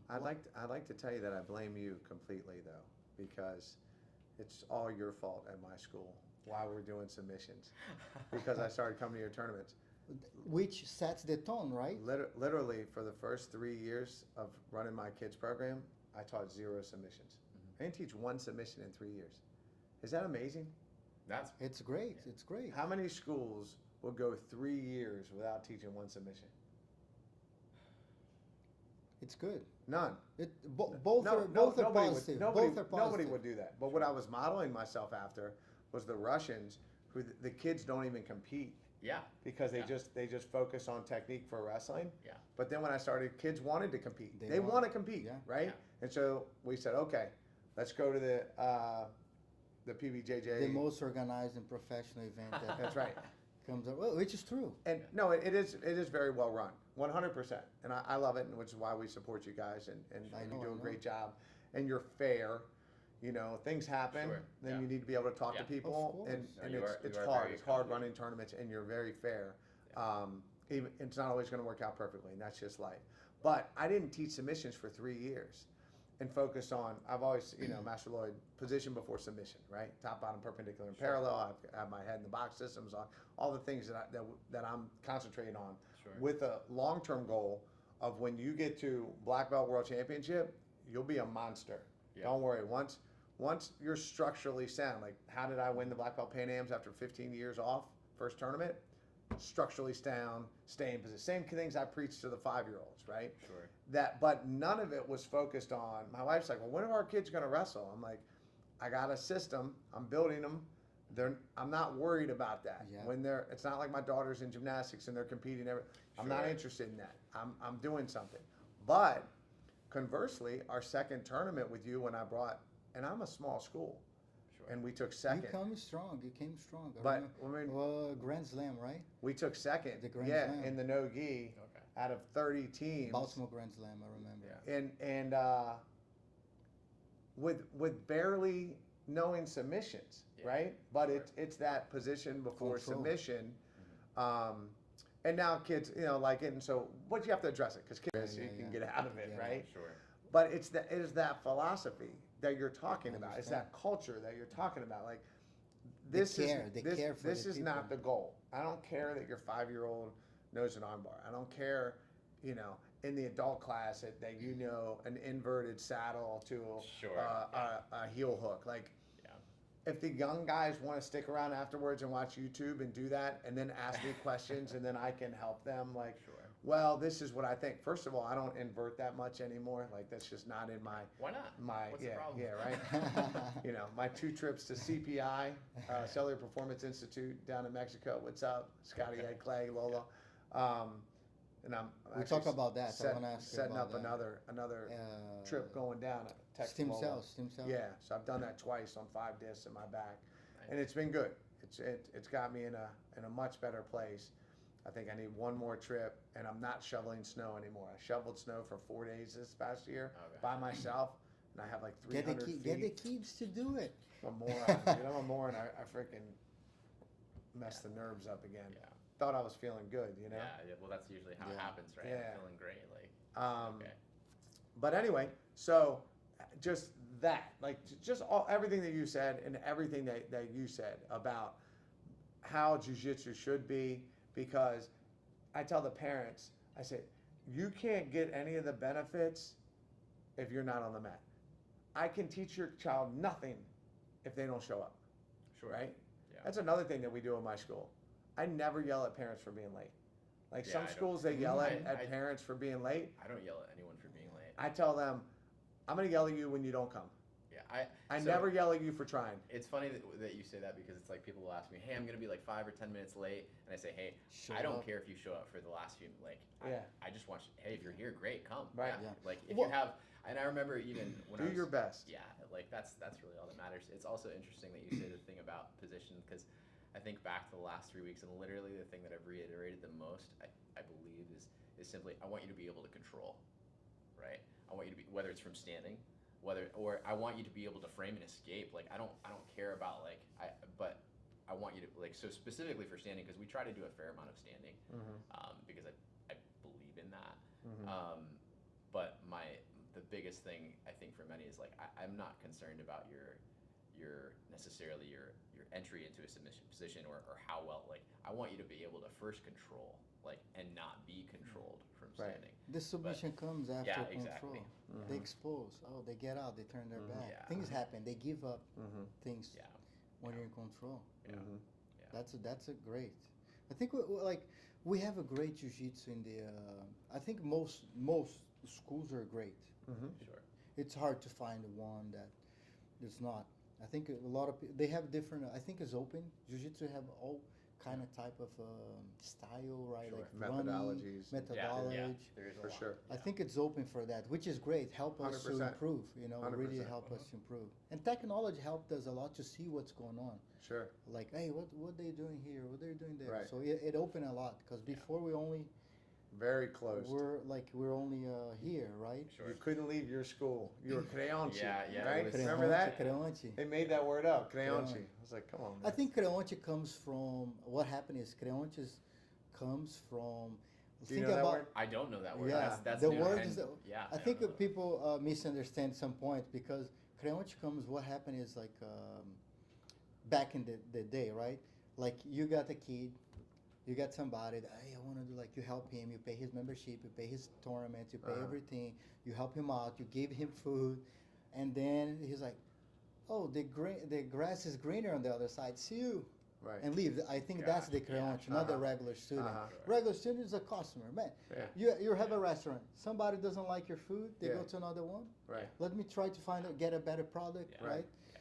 But I think creonte comes more from that, and I think is because when I try to do things when I can, not expect anything back. Well, and I think That's the deal. Yeah, right? that's if I expect anything back, that's I hard don't do for- it. That's really hard For for people that to reason, do. you know, That's like- really hard for people to do. because you know you expect something. If the other person doesn't do what you expect, Well, you're gonna be uncomfortable with that person. You know So what they I say. rather not do it, or I do and I don't expect anything. Exactly. They say expectation is a thief of joy, right? Right. So, Or the mother of disappointment. there you go, Yeah. right? Yeah. So, but I think that point is really important in what you bring up because, like, even as a young Jim, like, I've already had experiences to where it's like, sure, like, you do a lot for somebody or you try to give as much as you can, but really the motive for that needs to be, hey, like, would I have done it anyways? Sure. Like, Yeah. am I sorry that I did it? Yeah. No, like, perhaps was it a good, like, Or am I doing something that I might regret? Sure. Am I putting too much time Yeah, here, sure, taking away from my family and my kids? yes, Sure. 100%. And 100%. Yeah. like, am I doing that? All right, let's not do that anymore. Sure. Let's avoid doing those Yeah, stuff sure, so you sure. don't. Yeah. You can live more comfortably, I guess, and then you don't regret. Oh, I could Sure. spend this time with my Sure. kids, Sure. with my family, which when we're younger we don't know. Right. I'm much better at those boundaries at 48. We don't know. I'm like, nah, dude, I'm not doing that. Yeah. Nah, bro. On my 20s, I was like, man, I'll do everything. Yeah, yeah. It's like, What do you whatever. wanna do? Yeah, I we'll was do like, it. oh, cool. I was like, Like, hold nah. on, now my time is more limited, right? Can Time you is help very- me move furniture? No. No. Time is Sorry. value. I might help you. I might help you with connecting with people that can Yeah. help Right. you. I'll Yeah. give you $100 so you can hire somebody. Yes. Yeah. But you're not using my back anymore. Yeah. I need it. For sure. You Yeah. know, I think coming to that, I think we need to, in life in general, mental health, right? Sure, sure. We need to do things for people when we can, not expect anything back. Or even from something above us, right? Sure. Sometimes, oh, God will be better for me. Like, No, no, that's it's like it's on you. Like, you That's have a- to figure that's it a out. dangerous expectation. But Yeah. most of expectation, we do good for people, expecting that, oh, we go to heaven, or we do this, we do Sure. that, right? Yeah. Or whatever we believe. That's not really kindness, it's currency. Yes, unfortunately, sometimes that happen, right? You see, like, or unconscious, we do Yeah. that. Yeah. Like, oh, I'll Yeah. be a good person. Two can be the same. Yeah. Two things can be true at once. Right. It's true. Yeah, two And things. again, like granted, But obviously. I like that. Yeah. I like that. I'm going to steal that. Okay. Right. You got permission. Yeah. Used Yeah. with permission. Yeah, So. But that's, I think we'll get stuck on the crunch thing back in the day when we Yeah. expect. Well, and again, I also think too, like, and again, even though I wasn't around during that time, looking at it objectively, like, inherently as people, right, we invest a lot, especially if you have a student, it's like, hey, they're not paying a membership, they're cleaning your gym so that they can train there. You know, there becomes a lot of emotional Yeah. investment there, and so I think anytime you have that scenario, okay, now your emotions are, expecting something. they're getting tied up there, and so you're talking about a relationship, right? And so I think oftentimes, whether right, wrong, good or bad, like, you have people that are not necessarily, like, people are just people, Sure. right? And so a lot of people have difficulty understanding, like, okay, like, just emotional boundaries, right? With, all right, this is how I'm going to interact here. It almost just like business, right? Like, at the end of the day, if I make an offer on something, I can't be emotionally attached if he shuts it Exactly. down, right? Like, hey, that's fine. It's Yeah. it's just business. That's just how it is, right? But I think emotionally though, like, you have to have careful mind of your emotional currency, right? Of, okay, like, yeah, I'm gonna put this out here for them. Like, I'll do this good Yeah. thing, but I also have to respect that, like, things could go many different ways. Like, Sure. And that's, they're their own person, I'm my own person, and that's it. That's Sure. it at the end of the day. So I think that's something that, like, you can't really learn, and it's something, well, excuse me, I believe you can learn it, but it's not something that people learn just by, oh, I'm going to start a gym, right? Like, or, Right. you know, and unfortunately, like, those situations happen. Yeah. Yeah. It's you probably went through those many times before, right? Putting time with the people and they ended up not pursuing the dream they said they want, and then you Sure. invest on their dream, Sure. right? Yeah. Ended up happening. So I mean, listen, you know, I've been on both sides of that coin. I've been the guy who's received tons of, you know, when I was at Yamasaki, I wasn't paying after I was like, all right, once I can beat everybody, I'll help you. And I'm, you know, and then things went south, and I know they felt badly about that.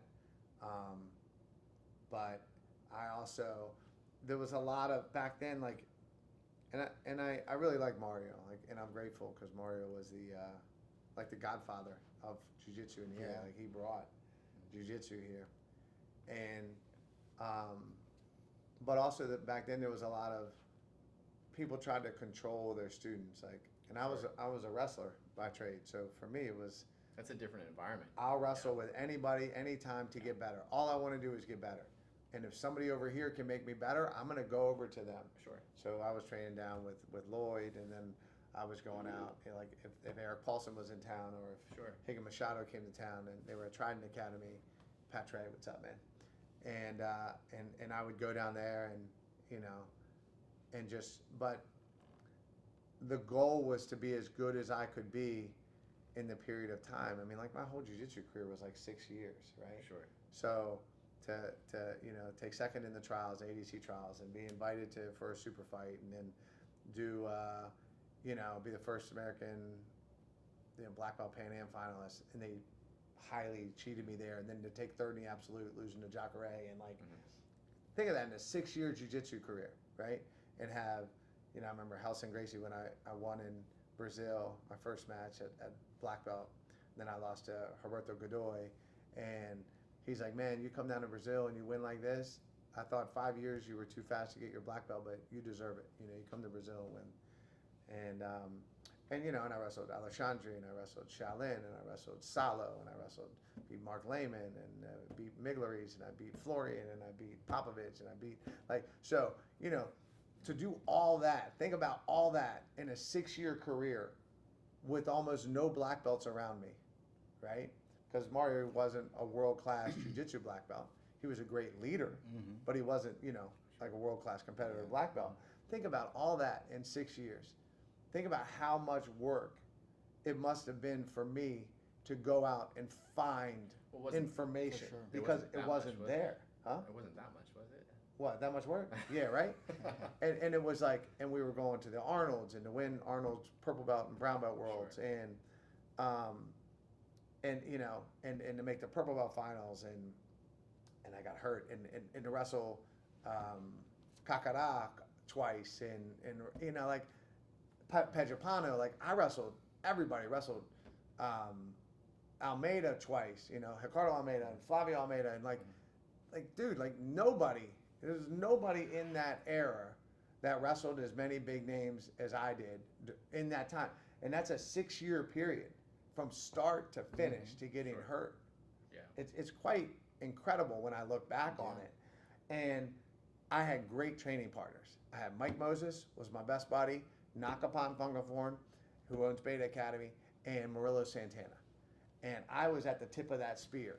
And like, you look at Murillo Santana, like, his game is my game. Like, that was my knee cut, and wrestling with Fernando Margarita Pontes, Sure. and working on the knee cut with him, and working on his wrestling game when he was up. And so I would go out and wrestle with all these different guys. I'd bring it back, and I would disseminate the information to Nakapan, Murillo, and Mike. Mike was like, 'cause he was 155. Yeah. So, but we're still best buddies and training partners, and he was amazing. And so you had, you know, this team of Murillo, Nakapan, and me in those 185 to 190 category. We were getting it, but the information had to be gotten to bring Sure. back. There was no YouTube back then. You know, this is 2001, 2002. Like, Yeah. so it was hard, and it was hard for the school owner because I was the anomaly that was going to train at everybody else's schools, especially when there was bad blood between some schools. But I didn't Yeah. care because nobody could beat me, and I wanted to go find people that could beat me. And because at that stage you are selfish, Right. because it's all about you. Now we're in a position that we are about people.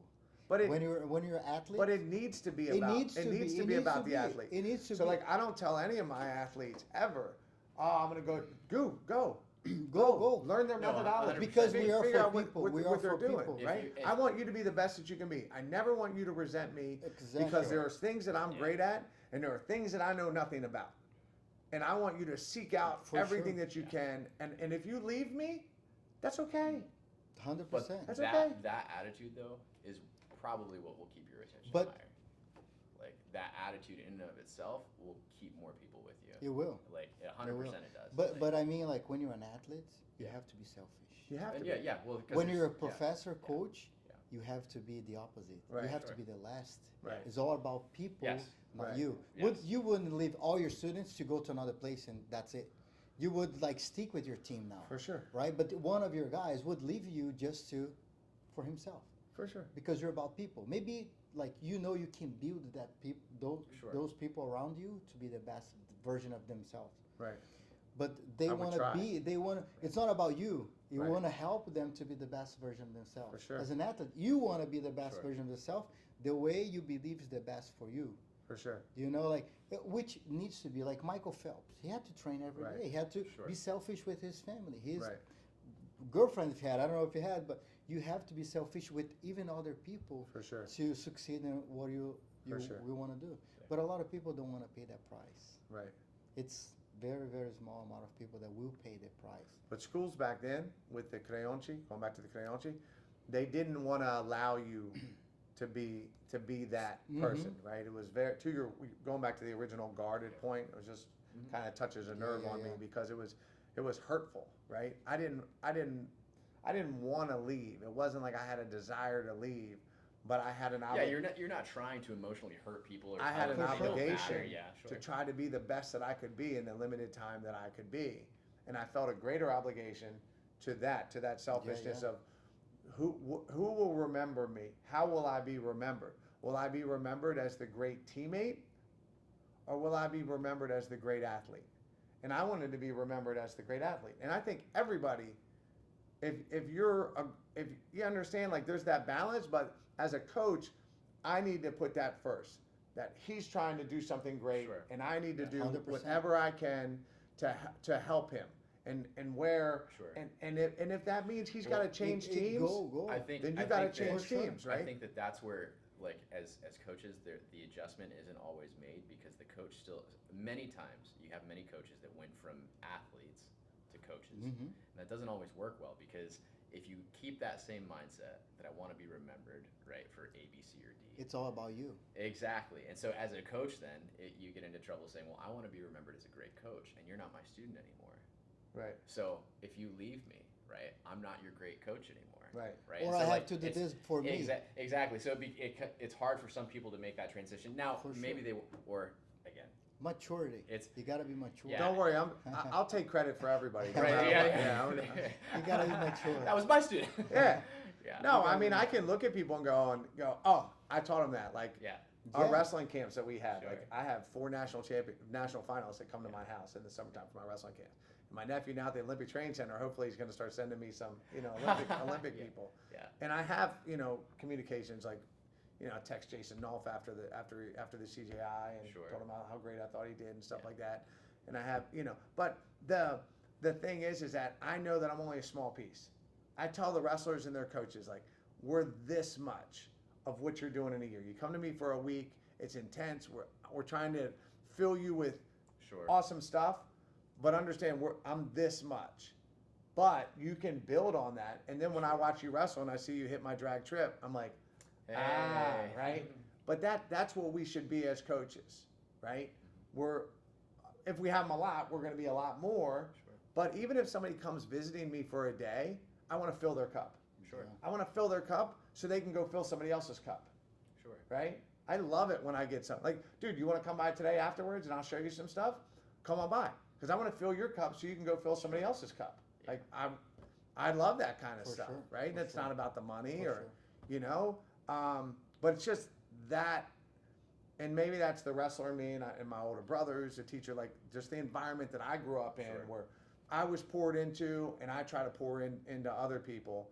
And if you do that, you're going to be successful, right? 100%. Sure.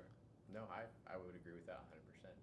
But I think again, that attitude and that mindset is like, okay, that demonstrates a good position of being centered on the right priorities, especially as a coach, right? I think where the problems arise typically is when it's like, all right, like the priorities weren't aligned ideally for you to act in that vein, and so that can get tricky and hairy. But yeah, I think there's a lot of unfortunately, yeah, there's not always a lot of emotional maturity when it comes to who owns who, or whether or not I even like Right. that No, mentality. there's right? no, yeah. It's Like, a- and I tell all of my students, like, I don't own you. Yeah. Like, you can train wherever you want. Like, I've trained other You're places. paying and to I'll, train like, here. Yeah, Right. exactly, Go right? where- Like, this is a You're service. you're, you know? I put my sweat, like, if you think about this, most jiu-jitsu coaches will put time into the higher ranking people. Sure. I invest a lot into the brand new ones because they're the ones that needs more help. For sure. They're like most people like white belt, whatever. Right. It's like those are like my focus. your I want to foundation. make sure you Yeah. make it. Right. If I don't take care of you, if I don't help you now, Right. just focus on the purple belt, my buddies, whatever. We spent like 10 years Yeah. together. Right. Look at jiu-jitsu schools. Most schools, professors, leaders Right. care about the higher ranking The top guys. tier. Right. They lose. They forget that without those guys, they won't achieve it. Right. Without helping those guys, Sure. they're the ones that needs more help. And that goes back to culture. Yeah. It's almost like somebody should name a school, something like that, like about the culture of jiu-jitsu. You know what I mean? Right? Yeah. But that's why I teach my kids class. That's why, you know, I have my assistants, but I want to be on the mat every single day that I can to help the 4-year-old and to pour into them. And I tell the parents, my job, my number one job is to help them fall in love with jiu-jitsu. If I can do that, even if they Sure. take a break, they'll come back, Sure. right? And then my number two job is, again, the fundamental structure. But if your kid hates coming here, Yeah. That's now understand they're little kids. So I tell the parents too, like, you don't tell them, they don't tell you when they go to bed. They don't tell you what they get to eat. Sure. They don't tell you to go to school. They don't Yes. tell you to do their homework. So if you believe in me and what we're doing here, you drop them off even when they don't want to come. Exactly. Because they're kids. My Sure. kids don't want to be here. Sure. But the They have proof is to in the make it. pudding. Sure. You got, yeah, you have There to has buy be some- into the, there has to be it's got to some be buy-in It's from the investment parents. for their future. Sure. Right. Like going to school, I go back to that. It's like, Right. hey, do you have a could you pick a go to school or not? No. You're going, Yeah. you're figuring out, even Yeah. if it's homeschooling, Yeah. you're studying. Yeah. It's happening. I know this will be positive for you Yeah. when you become an adult. Yeah. Sure. If you believe it, drop your kid off. 100%. Give me 1 year. I don't even do anything less than a year for little kids. Yeah. Nothing. I'm like, I'm not a babysitter. I'm world class. I'm in the record books. Exactly. If I'm going to teach your 5-year-old, you're going to give him to me for a year. Sure. Because I want him Well, for a that's year. that's I a can't. better I can't do expectation. anything for 3 months. 3 months is me just wasting my time. You give me your kid for a year, I'll give you back a different kid, and your kid hopefully is going to want to stay, right? But you need to buy in because, like, if you're going to get me instead of paying my private lesson rates to Sure. teach your 5-year-old, Yeah. come on, you got to buy in. And so that's been successful for me. Like, it's one thing that when you're starting a school and you're trying to get students in and you want to be like, oh, I'll go month to month, I'll do this. I'm like, Yeah. not for little kids. Yeah. Too much work. It's I a got lot to of teach. work. Takes me a month to teach your kid how to shrimp, Yeah. Right. right? And you leave in 3 months, and I got to go buy new gis and stuff. Like, But the adults are the ones on. that drop in 2 months. For me, at least, like For- you not understand the adult experience. Yeah. Kids stay for longer. I don't have a than month. adults. I don't have a month to month for anybody.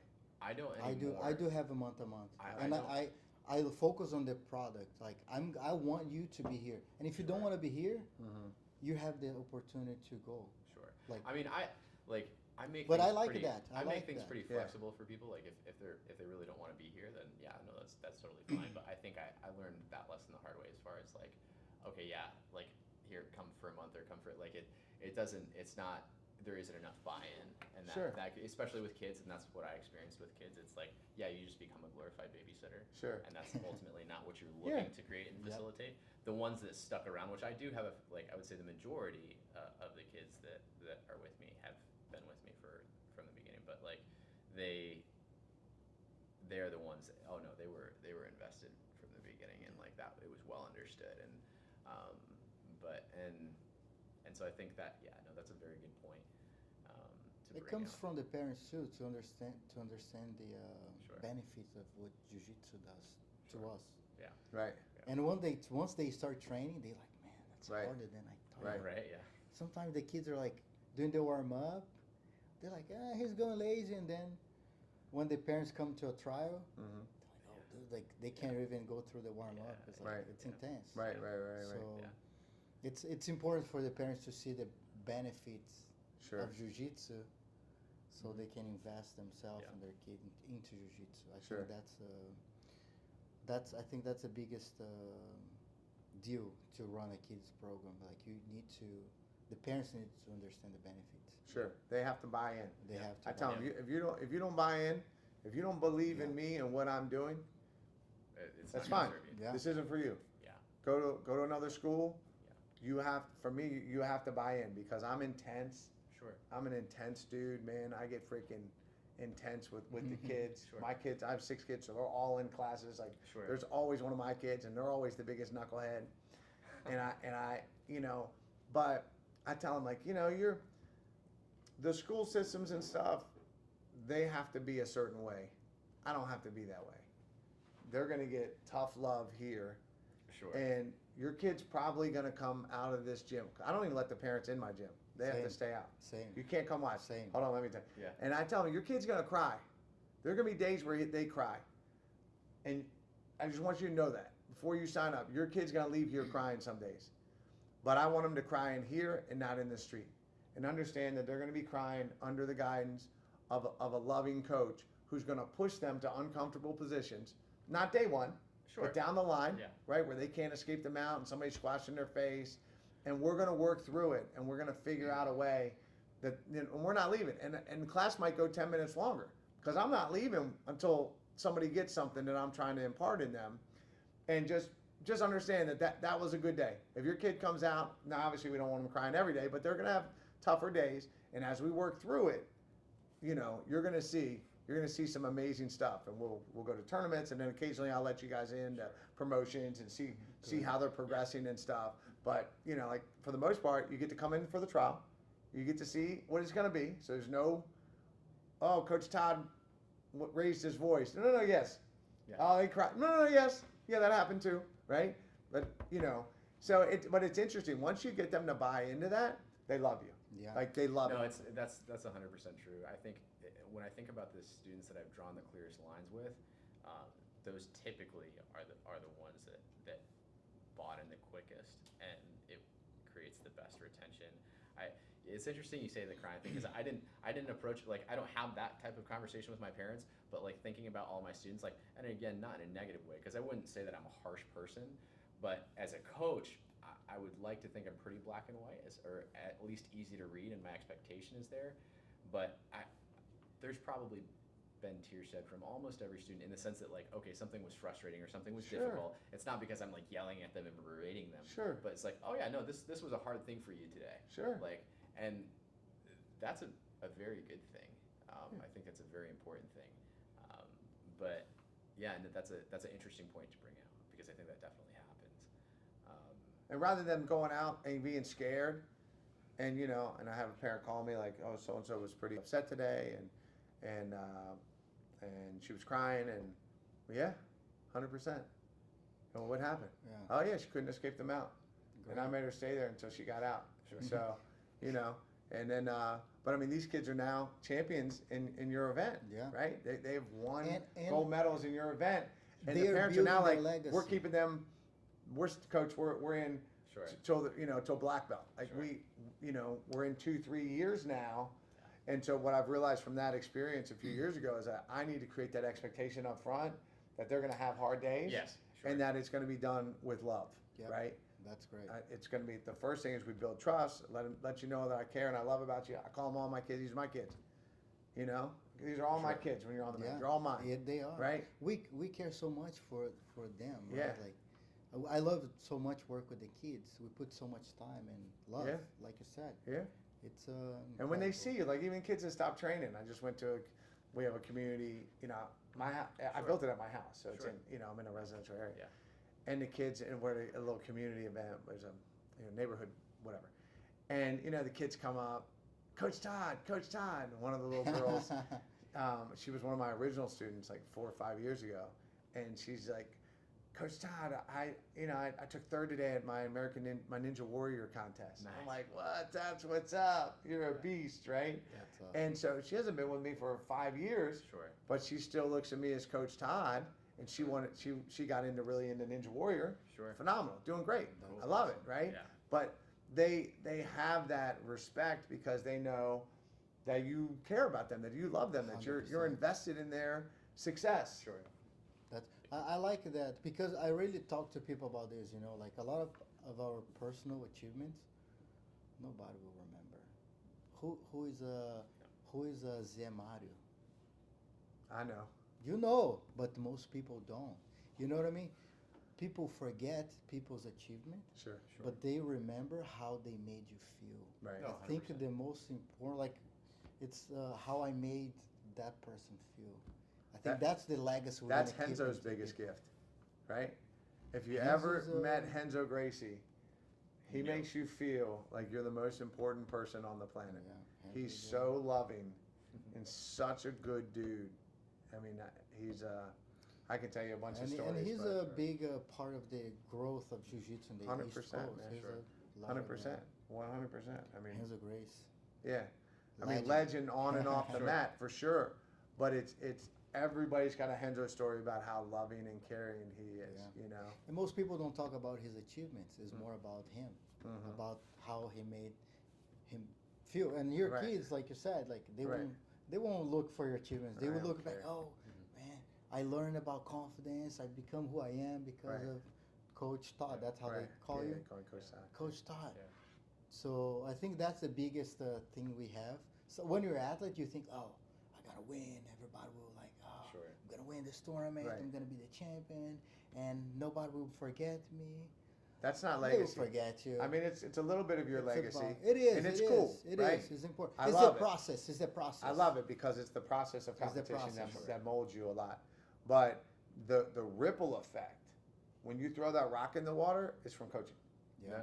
You change their life, and then they go coach. And when I moved to Colombia, South America, in 2008, and I met a girl, and I was hanging out, and I started training. Like, oh, there's a judo school, and as it turned out, I was the only Brazilian Jiu-Jitsu black belt in the entire country, which is crazy because it's right next to So Brazil, close to Brazil, right? yeah. No, I was the only Brazilian Jiu-Jitsu black belt, and so I walked in and put my black belt on. They had a blue belt and a purple belt. And they thought they were going to beat me up, of course. And of course, I played with everybody like they're little kids. And they're like, "Man, who are you?" I'm like, yeah. Are you? What did you do? And they're like, "Holy, what are you doing in Sure. Colombia?" I'm like, "How long are you here?" In a year and a half, I had the biggest school in the entire country. A year and a half later, right? And I coaches passes. Like I coached the South American Games for the wrestling team, the rugby team, and the men's and women rugby Nice. and judo. And basically, as the rugby team, one of the guys was training with me, and they brought me in for tackling drills. But anyway, so like now, if you look at jiu-jitsu and you look at my school, MMA Colombia, in Medellin, and Damien, and all my black belts down there now, like that legacy, far, far superior than any tournament that I won, to your Exactly. point, Yeah. right? And then to see the kids now and the kids wrestling and then trying to build that next step of legacy and then, just partnered on opening a new school, Warrior 3, off of Shady Grove Road back behind the Treville Gateway. Cool. And to see those people changing lives and to see those kids, I mean, that's the legacy that we have as coaches. Yeah. That's the power. That's the things they'll talk about. When the two generations, they'll 100%. say, Yeah. "Oh, do you remember his Coach master, Todd. Coach Todd, was a, Sure. remember when he used to talk about head on the mat and Yes. all that kind of stuff and, or whatever, or how they feel good." One other thing that I think, to your point about just mental health, and I've seen almost everybody cry in my gym. I mean, almost everybody's come in on a Sure. bad day Sure. and had like a grandmother die or something going Sure. on in their life, Yeah. from the biggest guy to the littlest person. Sure. Right? Everyone has cried, and I've cried with them, Sure. and that's the gifts that we're giving by doing what we're doing, by you putting on your the tournaments and going through all the work, because I remember doing this back in the day. It's so much work putting on the tournaments, which is why we try to support it, because you know, you need that support from the inside, like you were 100%. saying. And it's interesting. It's nice, man. The tentacles of touch and how it passes through, it's innumerable. Yeah. No, I think that's the mission, right? Touching our community, be able to be something that we can help our community to be better. Sure. I think that's what we do daily. You know, we can do this. Maybe one day we do all over the world. We have multiple locations all over the world where we can change each community. Sure. Our impact in our communities is like incredible to see. And a lot of times we have students that like they're not ready yet, but it'd be like I'm always like, this is the one that needs jiu-jitsu the most. Sure. Not the easy ones. For sure. Yeah. The easy ones, they don't need as much. For sure. Like the ones that sometimes takes more out of our us to like go one-on-one help are the really ones that needs jiu-jitsu. Sure. You know, like that's my every day I come in, I was like, I'm giving my best. Sure. I'm coming here. I don't care if you're showing up your day first time and you're gonna quit tomorrow. Today I'm giving my best for you. Sure. Right. So, and we're in an environment where we're trying to be the best version of themselves. Nobody show up at jiu-jitsu in a negative way. They always want to become a better version of themselves. Right. They want to learn self-defense. They want to learn. They want to quit drinking. They want to eat better. They want to lose weight. Sure. Everybody's trying to be better. And Sure. being in an environment like that, it really elevates everyone. It does. Like everybody, every single person is trying to be the best version of themselves on those mats. Sure. So it just gets better, and you build a community where everybody's looking to that, and we learn from each other. Man, you're a scientist. Maybe you teach something that I didn't know. Sure. It's like, 100%. that's cool. And and we share that common love of jiu-jitsu. Jiu-jitsu is the platform. It's the excuse of bringing people Right, together. sure. Really think about that. Right. It's all right, guys, this is a platform we're using to get everybody together. Yeah. Which we'd probably never met. Have in you another seen the place. movie by Sean Patrick Flannery about jiu-jitsu? I have not. No. I think it's called Fight. Go ahead, you say something. I'm going to look it up really quickly because this movie put a tear in my eye. Shout out to I'll look it up. Sean. Yeah, I'll definitely need to check it out. I have I'm not gonna seen look it up. But yeah, to your point, I think that you definitely interact with people that you would have otherwise perhaps never interacted with, and I think it's a very powerful thing, and it's what makes it beautiful in many ways. 100%. Born a Champion. It's called Born a Champion. Born a Champion. Okay. Yeah. Born a Champion. Yeah, Look yeah, it yeah. up, guys. Make sure Yeah. you check it out. It's, I'll check it out. It's so too. good. I mean, I cried at the end. I freaking cried at the end. It was that good. And I posted something on it, and then he commented back, and we since chatted back and forth about some things, and his kids are wrestling and they're studs. I got to get out to visit him. But community, right? Bringing it together. But this movie talks about that, and he's got a line in the movie where it's such awesome writing, where he talks about that the mats will reveal every lie and every truth, Yeah.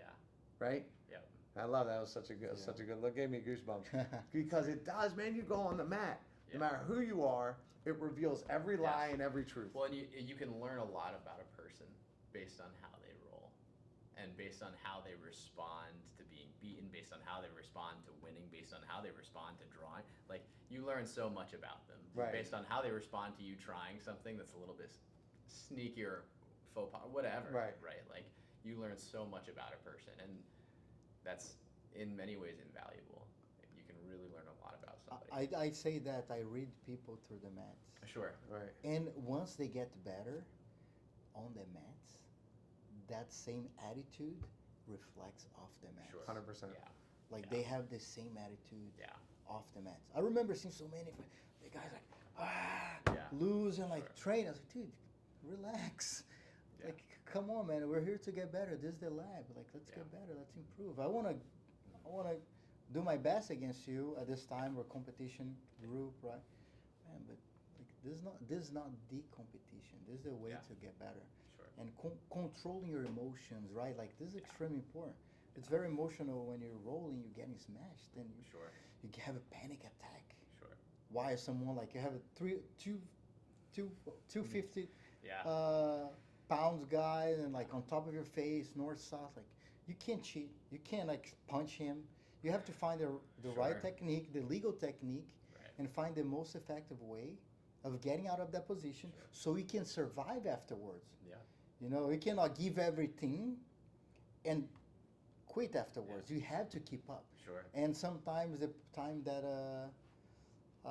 somebody's in like a very tough position, then you tap for something that wasn't even there. Yeah. Right. Like that translate. I really feel that translate back to life.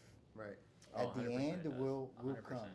You see Right. when people improve, like 100%. you see them Right. Improving tend in to all do better, aspects all of their life. aspects. Yeah. And I think jiu-jitsu is a big part of that start changing. Right. Yeah. You know, and that's man, I really appreciate you guys coming in. That's Absolutely. awesome. Thank you, Great brother. great conversation. Yeah. No, I Yeah. was happy to be here. And to finish, to move, what about the how do you see the mental health benefits and how our society is going nowadays, and yeah, how so is I think we need another podcast, right? Right? Like, I think we need more time for that in a lot of ways because there's a lot of depth there. I think that, and we were talking about this some on the pre-podcast, right? Mm-hmm. But I think that most importantly at a fundamental level, and I think people who train recognize this, but like, I think jiu-jitsu teaches you how to be comfortable with discomfort ultimately, or rather it has that potential, right? Mhm. Like that potential to learn how to be comfortable with discomfort and find it comforting is Mhm. huge, right? Mhm. Like, because literally that can translate to everything, Mm-hmm. and it's available there. Like, it's a very tangible, palpable experience. Like you mentioned the guy being on top of you. I have a buddy, you know, he's like way larger than me, like outweighs me by, you know, over 150 pounds. Like, and so when he gets, you know, if I'm saying, all right, we're gonna start this drill, you're gonna start, one person's gonna hold mount, like, I'll, you know, obviously roll through with people, and it's like, oh, it's miserable, especially if he's like doing heavy pressure. But like Right. all of those things though, like that, like in my field, we'd call it like a window of tolerance, right? You have a window of tolerance at where, okay, like I'm going to freak out if this goes outside of my window, right? Where Right. I'm just going to shut down, like fight, flight, freeze response, right? Like now, if I can grow that window to be much larger and include a number of high different pieces of stress, then okay, I've just done something huge for myself and invaluable, right? Now, jiu-jitsu inherently does that, right? If you're participating, right? Like, Right. it does that, and it Right. has the capacity to do that. And so I think a lot of it is like, hey, if you stay in the game long enough, you're going to learn these things whether you recognize it or not. Right. yeah. So I think that's a small window into that I think is probably the first piece. But And with this society right now, how do you see society going mentally? Oh, boy. Health, the mental Well, health. I mean, case in point, like anxiety and depression have gone up, like skyrocketed in the last 4 years, let alone like COVID obviously spiked everything. But like there's always, especially like in collegiate settings, there's always seasons of things that we see with people. But no, I mean, I would say, Vote differently. right? Yeah, so that's definitely, yeah, there's a lot there that we can get into there, but absolutely, like there, let's just say like the certain pieces from a mental health aspect and from a clinical aspect have absolutely skyrocketed. Like they're nowhere near what we used to see them. Now you could argue that, oh well, that's because you didn't have as many people feeling or having access to therapy, which perhaps is true to a degree, but also not true to another degree, right? Like there's a certain type of resilience that I think that people, I don't want to say have lost, but need to learn how to reacclimate to, and I think jiu-jitsu is a huge key to that. For sure. Can't be a snowflake in jiu-jitsu. Yeah. And you're not on your technology while you're training jiu-jitsu. No, you're not. You're disconnecting your brain, you Yes. know. Yes. And I think, you know, I'm conservative, and religiously that falls in line with what God says, which Yes. is pick up your cross and follow me, Sure. right? Yeah. Which is being uncomfortable, with Yes. having gratitude Yes. in the discomfort, Yes. and following Yes. Christ for me. Yeah. And so, you know, life is hard, Yes. right? Yeah. Finding joy in the difficult, in the struggle, Yes. is exactly what jiu-jitsu is Oh about. no, 100%. Like I think if you look back, like you're talking about like religion, obviously, like if you were to come at this from a biblical standpoint, right, you could see plenty of parallels there. Like, I mean, case in point, okay, like Jacob wrestled the angel, right? God, essentially, right? Right. And goes through this whole experience, literally has his hip blown out of socket, and is like, I'm not letting go here, Right. right? And it's like, okay, like that takes just whether you believe it's a parable or whether you believe it's a story, whatever you believe, Right. that experience is illustrating an idea Right. that I'm not stopping. Right. Right. That's right. Yeah. Right. This is something that I'm continuing to do. This is something that I will do for hours on end. Right. But not to say, okay, And what is the word? Because it was the Hebrew word for wrestle, which is which is Israel. Israel. Yes. Yeah, Israel came. One who wrestles with God. One who wrestles Yes. with God. Yes. Yeah. Yes. Right. And Yeah. that part of the struggle, sometimes I think it makes harder when we don't have a purpose. Oh, 100%. I think we're missing 100%. like the purpose of find a purpose. I don't know, right? We all have. I have my purpose. Right. The Sure, jiu-jitsu is 100%. like really impact people's lives Well, in a positive I way. think with jiu-jitsu. You asked the question about like what's the struggle like mental health wise. I think people essentially nowadays, and I'm gonna get off into the weeds a little bit here, but they're trying to create their own values. I don't think inherently as people you can do that. Like, and what I mean by that is I think there's a certain set of, you could say, moral underpinning that knits humanity together. He's invited to my house, by the way. Right. And so I think that now what you see greatly is people are trying to create something from nothing, and that just doesn't happen. Correct. And probably what I see a lot is some guy with influence create something crazy, and Sure. everybody start following. Yeah, It's like, yeah. what is going on, Yeah. guys? It doesn't make Like it doesn't. Yeah. Back in the, you Yeah. know, like it sometimes like scares. Like, man, Yeah. it doesn't make sense. Why? Sure. Why? Like, am I the crazy one or? Yeah, yeah. Right. What is going on? Yeah. Because of the technology, Yeah. it allowed like, no, crazy. No, I'm sorry, but people, a lot of people with a lot of beliefs, right, or Sure. creating their ways of doing things, influence a lot of people. Sure. Sometimes, before with man, this guy is like, Clickbait. come on, shut up, man. Yeah. And weaker minds. And weaker, yes. Well, so I think the key part there is like resilience decreases, and I think that what happens, it's like, well, I also think that it's not, I don't, because there's an element to it. I don't know that it's necessarily about like the mind being weaker, but rather like the ways of accessing how to influence it have changed, right?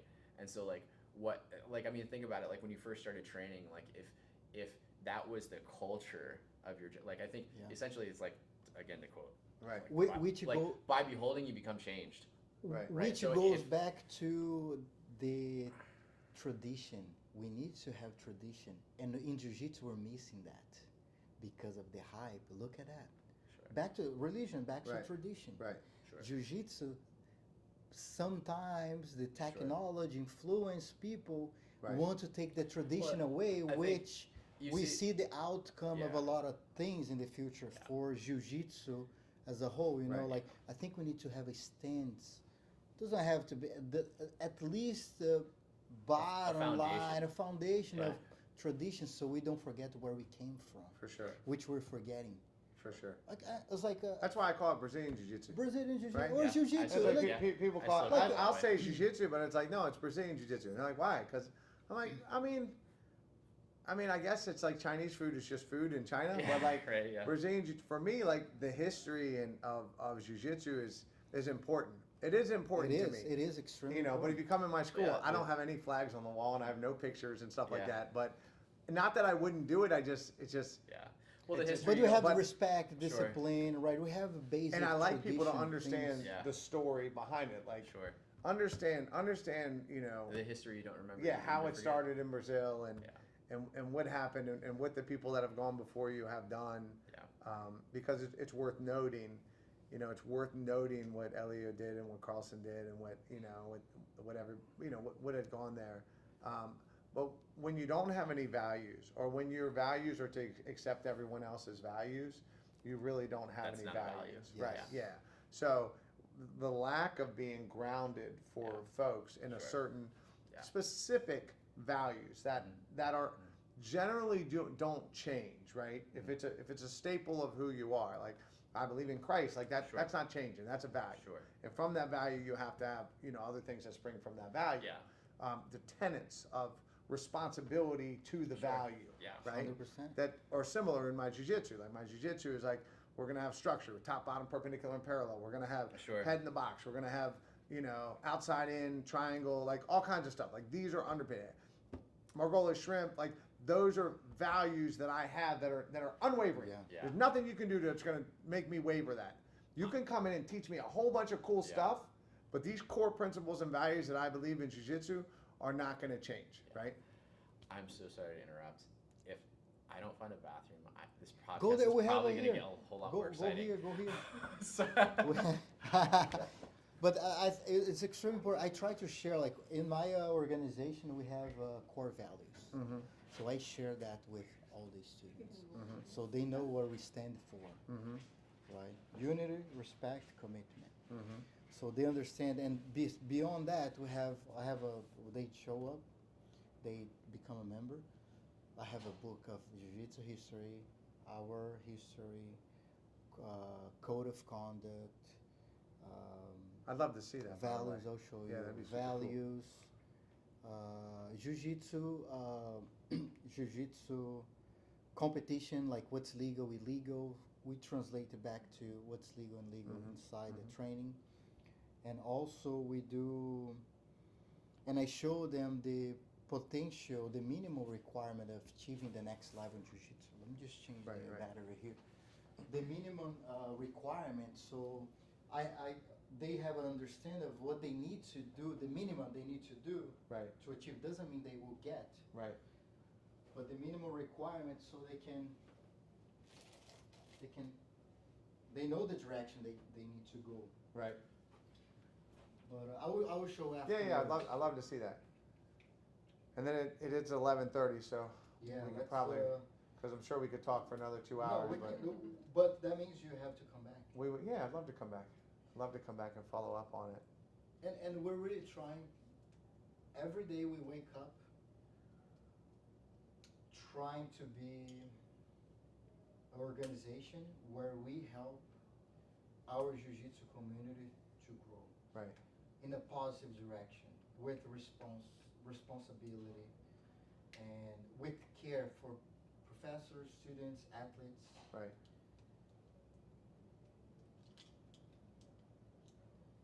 And you see, you come to the events,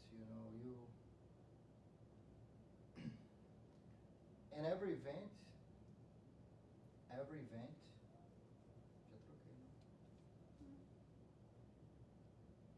every event will be better. Mm-hmm. Every event we do, we do something better. Because I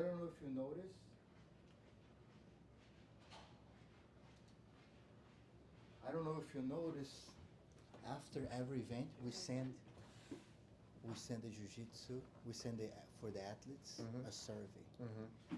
And we try to understand what happened and how can we do better. Mm-hmm. Sometimes, people Sure. want like, oh, I want Michael Jackson to start the show. I'm like, no, that's not possible yet. But maybe in the future we'll do Right. a 3D it's like hologram. Hologram. But like you have things that like, oh, we can do better here. How can we fix it? And that's the part of our mission, our goal. Like we want to keep improving in a way where at some point we're going to be the most recognized organization in the world. Like in 3 years we're running events in Brazil. Bolivia. Yeah. We're East Coast, going to the west all the way to Dallas. Should go to Soon. Colombia. Colombia, I can maybe put you if in touch with you have a my good school down team there, there. West to go. California is probably the next 2025. We're doing an event in Portugal next weekend. This weekend we have an event in Goiânia, Brazil. Boy. And then we're doing Australia, New Zealand, Wow. and South Korea. We're doing the Asian in South Korea. Very cool. And in 3 years of organization. That's awesome. think about 30. That's amazing. Our largest competitor or is 30 years in the market, Right. and we're catching up Sure. Yeah. to that. That's what I'm saying. Like when you go back to other organizations that have 30 years, are they committed to invest and making their events better? Right. That's always the back. Like, are they trying to improve? Right. Man, 30 years. Like, so unfortunately, like Naga, Right. they're doing the same thing since 1990s. Right. You know, like our goal, like technology. How can we do live stream? Like Right. we reinvest everything back, and we put our Right. money to Right. do it. Because every event, we have to set. Like every event is like, all right, whatever, 30 grand, 50 Yeah, grand, right, just right. to Yeah, just just to to get put the- on the event. We Right. know that's the that's what's happening, right? Right. Yeah. So, but we're consistently investing in doing it better. Mhm. Like we put the carpets, man. Mhm. It's a lot of time invested in that. Yeah. Like people don't see the details, Right. but we really want to make it in a way where like you feel, man, I'm in a professional place. Like I'm really I feel like a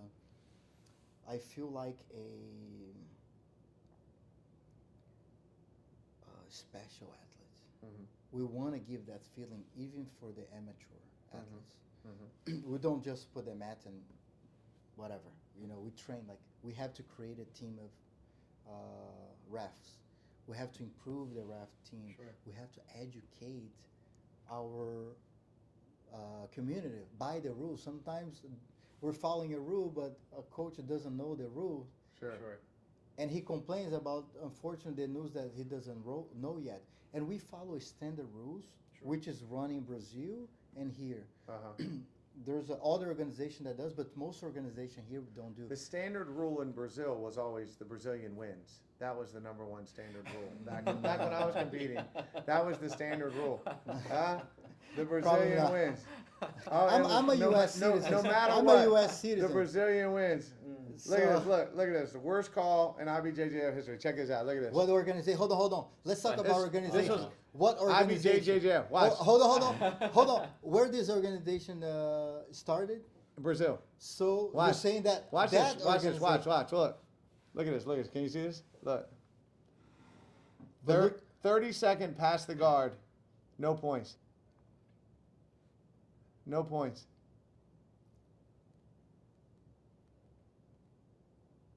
The ref's still walking around. Let me see. 30 He's seconds. on his side. He's on. I don't know. I'm not the best. I will have a judge team. Look, But he's flat. How flat do you have to be? I'm controlling both arms. How flat do you have to be? I was in front of his legs, and I passed the legs. True. How flat do you have to be? I guarantee you, if Andre Galvão did that to me, he'd get 3 points flat. but now you got a good point. So you're That was look, 4 look years. at this. Hold on, that was 4 years before Lovato became the first American to win. You got the point. They owe me that. Yeah. Look. We I'm are still upset. It's over. No, you're right. But we're unbiased No, organization. you guys are. You do a We good are job. unbiased. Yeah. I don't care if it's André Galvão or if it's someone else. They're Sure. competing. The rules are going to be followed. Well, so I think okay, which I think it's important to say, like, and just for clarity's sake, like, never claim to be completely unbiased, right? Like, we all have that, but it sounds like what you're saying is the organization is unbiased. The organization is unbiased. Well, but your people represent the organization. But here, wait. Let me say this, right? Like, what you're saying, what I hear is you work extremely hard to make sure that everyone is as unbiased as possible, Exactly. right? Because that's an absolutely true statement, right? Like, for me to say, like, No, that's true. That's I true. work extremely hard to make sure that Right. that doesn't happen. Right. Also, I am aware that things happen still, Right. because that would also Right. be a true statement. It's the right? commitment It's to the it. Commitment. It's That- the commitment. But the really important. And that's- organization, sure. the organization as a whole Right. is an unbiased. Sure, it's- Maybe it's a a box. potential staff Right. Sure. is trained The to ref. not become Right. the ref. Like that, because but that's we ultimately who train- people Right. interact with. But right? we Like, train, and we talk about this like with the best ref is the one that nobody knows. Right. Sure. Absolutely. The one that nobody's noticed. And doesn't know anything about jiu-jitsu. No, they he just know how to call the rules. No, he know. Yeah, Yeah. he's like, because sometimes you can see other organizations, the ref wants to be bigger than the fight. Right. He wants to Sure. have attention. Right. So the best, something that Master Julio from GF team brought, the ones that you didn't see is Right. the best. That's there's no that's problem. true. Yeah. Like in That a is true. football game, It's true. the Yeah. ref is showing up like. Talking about too much the ref, like he wants Yeah. attention, like Right. because a lot of Sure. things is happening. Right. Yeah. So if you follow the rules, just let things happen, and no problem. You know Right. that's the best ref, and Sure. we really invest into the ref training. We really want to Yeah. catch up to the to that, and like or professionalism, right? We talk about professionalism. Yeah. We're trying to create that in a way where the schools have a better. Students have a better understanding of like following rules in everywhere. Everywhere you have rules to follow, minimum requirement. Yeah. Can someone train just with speedos in your school? I know. All right, so Yeah. we need the uniform, right? But, we I need the mean, minimum If you're requirement. at my Key West location, Right. Yeah. Like, I mean, for Back in the day, right? The Yeah, guys right. were doing, but we Right. need I to have haven't a. had anyone try, so I guess it's like I Yeah, haven't even but had to they make that will. Like mistake, I'm right? telling you, Yeah, like at sure. the tournaments, we have so many people, Sure. so many Yeah. different beliefs, so many Yeah. different ways that Uh-huh. like, man, Yeah. like we need to have a rule Sure, of standard. even uniform, so we make it fair for everybody, Uh-huh. and it looks professional for people that are coming to watch and be like, oh, Right.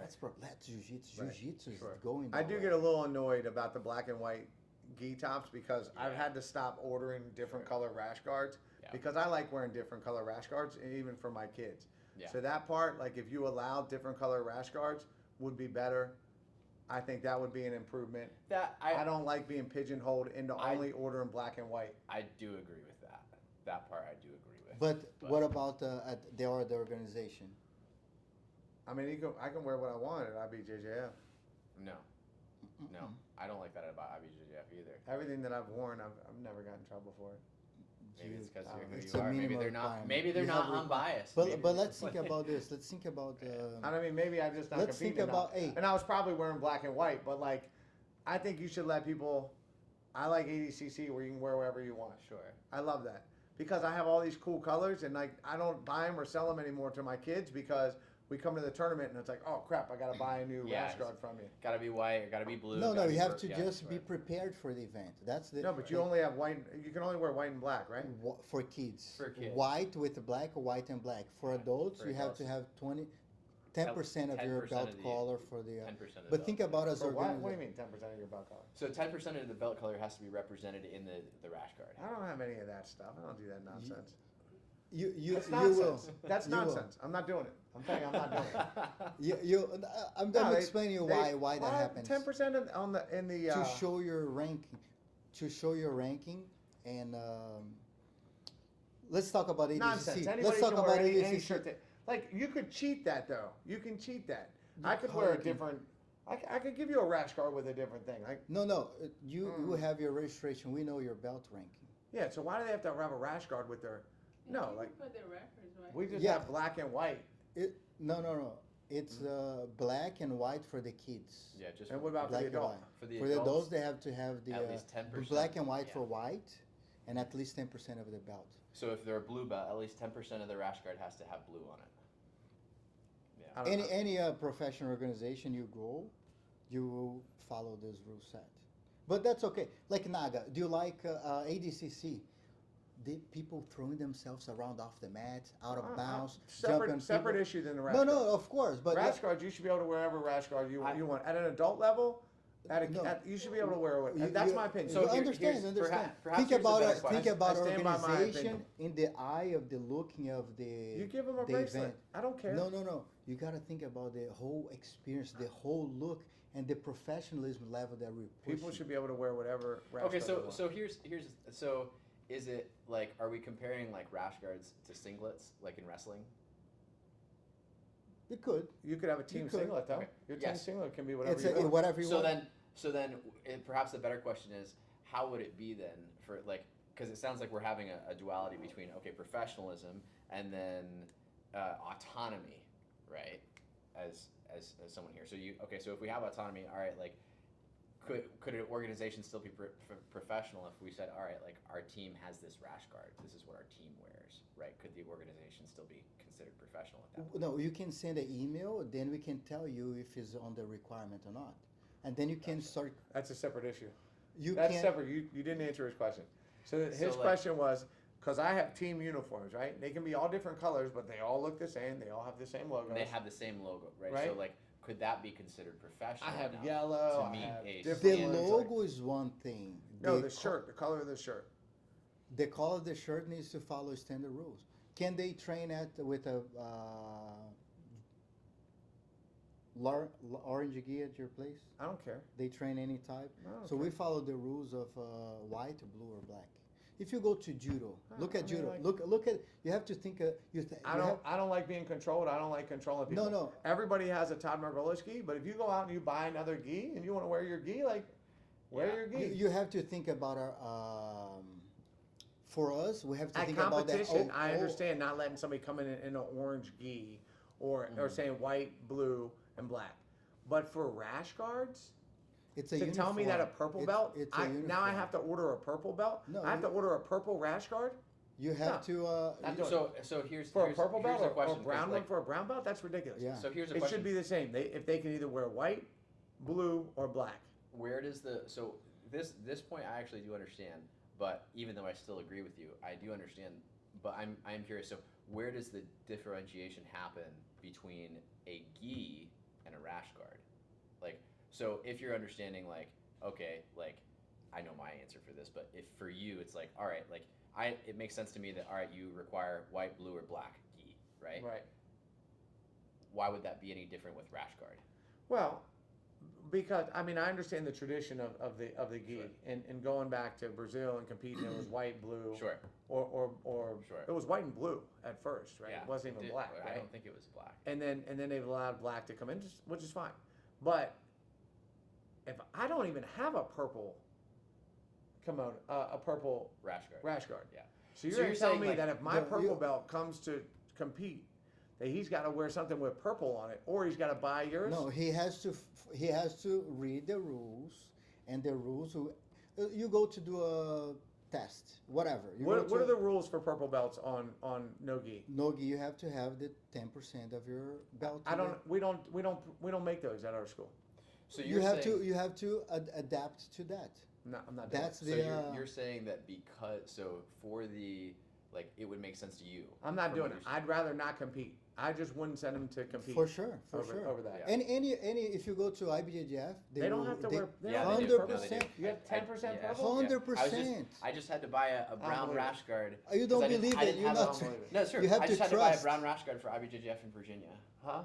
to compete at brown belt in no-gi. I just had to buy a brown rash guard, like for that. Yeah, so it's true. Like now, I do understand That's the because you argument. come though. from communist countries. Now you're trying to be Lulu. I'm, Well, no, hey, on hey, me. So- I'm a well, so- U.S. citizen. U.S. citizen. So here's Just I letting do you know. understand. I do understand for We're trying to consistency. Sorry, professionalize. I had my the, Brazilian residency too, so we're So all. We're all- no, we're no. all I'm a good. citizen. It's just- I so- understand the rationale though. Like it would make sense. Like for consistency's sake, if we're saying that okay, we allow these color gis, it would make sense to say, all right, we allow these color rash guards. Yeah. Right. That would make sense. Like that would be, I would say, more consistent than saying that all right, the belt needs to be on the rash guard, because you could have in theory, you could have a pink rash guard with a purple sleeve. That if it was 10%. you have to have the white or black.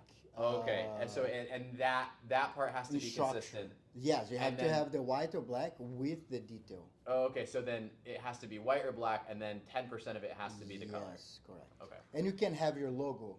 Your Sure. school logo can be Sure, pink, sure, It's- right? If it's a It's school very logo. onerous. It's very onerous on school owners to have to go out and design and buy all these different color gis. Turn it off. But I there's disagree. other organizations that don't require that. Then everybody can go, you know. But are they following? Are they training their man? Other organizations, you think, oh, cool. Then they bring a blue belt. Hey, man, do you want to ref? They bring nobody with training, nobody that will care. That maybe your kid can get hurt badly because of I'm- a turn. Like we're trying to set a tone of professionalism throughout It the. should just be consistent. I'm Yeah. telling you that It is consistent. It should be consistent. It is with, consistent. No, with the kids. If it's either white or black, why you don't make me put like if they're yellow belt or they're orange belt or whatever. Like we will allow that soon in the organization for the kids. you're making me buy too many different. Now I have to That- have a that different part- kimono in that my. part I No, you see. don't. In a different, I have to buy a different rash guard. I have to buy rash guard specifically for you, for students No, who not are for only, me. yeah, For the your event. organization, for the event, that people are only going to be there. Maybe they're a purple belt for 2 years. Now they have a rash guard that they can't, that it's no longer applicable. Now what am I going to do? I got to recycle. I mean, it's just, People do it. it's too onerous. People do it. Yeah. Not people do it. Majority of people that compete in jiu-jitsu do it. That's true. Majority. That is I'm true. talking about 90%. I'm not talking That's about true. 10%. No, it's so true. we're looking to the 30. It's like in schools. You We could, look for you could the. expand it to everybody Yeah, we by look- just making it white, blue. Say you can compete in white, blue, or black.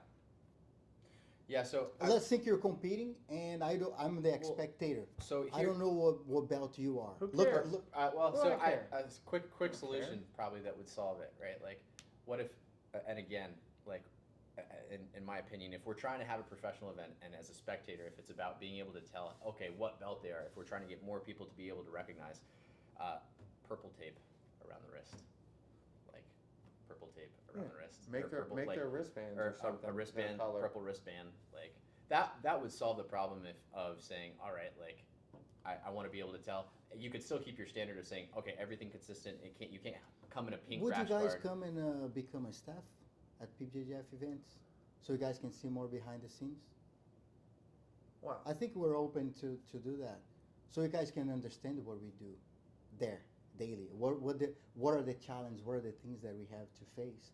Talking to everybody around. I think about I talk about sometimes the police. People are like the police. Like Sure. go with the police. Right. Go one day with them, see Right. what they do, go Right. through the process, and then you talk later. Right. You know what I mean? Like I like is running a school. Oh, I want you to run your school this way, that way, that way. Sure. Like Yeah. no, come and do it, and then you figure I mean, it out. from your You know what I mean? Like perspective- we're open to allowing the coaches to come and help as a staff, Uh-huh. so you can see the whole thing that's going on. You know, the whole process of not just one things that we don't agree, but the whole thing that we understand where we're going to. You know what I mean? Like we're not looking at now Right. only. We're looking to educate now so bigger things can happen in the future. Think about the East Coast. East Coast, we're going against the rave. Sure. rave, Yeah. Yeah. river, Yeah. The right? current. Because Yeah. it's East Against Coast the is chaotic. Right. Man, nobody understands rules. Nobody people go shirtless. People do whatever. Sure. East Coast has the wrestling culture, right? There's not much rules, right? Sure. So we're trying to educate. When we go to Texas, man, we don't have to tell anybody. They know. California, they're already educated. Yeah. So we're coming to a place. We are in a place where we want to grow. Is where we are. We want to grow jiu-jitsu. We want to jiu-jitsu. You want you to have 500 students like it happens in California. I wanted to have like 1,000 students, like all schools have that. But the way we believe we can do that is creating more professional events and pushing to do better, more professional. I think it just puts an undue strain on schools. Look, I can do the one thing. I can eventually pay for all your students' rash guard. You know what I mean? I take my money. I've done that.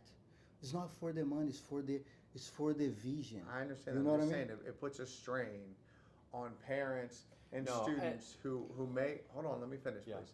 Who may or may not have the funds that now they have to go and they have to buy a $50 rash guard from you because I didn't buy rash guards that have blue and purple or whatever, and they're already spending $100 to $150 to go to the tournament. Yeah. And so I find that to be an undue strain. Now, whether or not it leads to more professionalism may be true, but I find it to be an undue strain. My first reaction to it is I don't like it, but Yeah, But it's that's the way that there's is. a thing is behind it. You know, like that's a goal behind it, creating the Well, I think the organization. if you think about where that started from, right, from I guess like historical level, right? Like if you think about wrestling, for example, like in wrestling, that's never been an issue because all schools and all teams have their own uniforms and singlets, right? You know what I'm saying? Like, well, and there's no levels. Exactly. You're just exactly. But you have to wear it. But you have it. You have. You have to wear the uniform. Like if you're at the competing, school. No. and if you're competing at the competition. No, the singlet.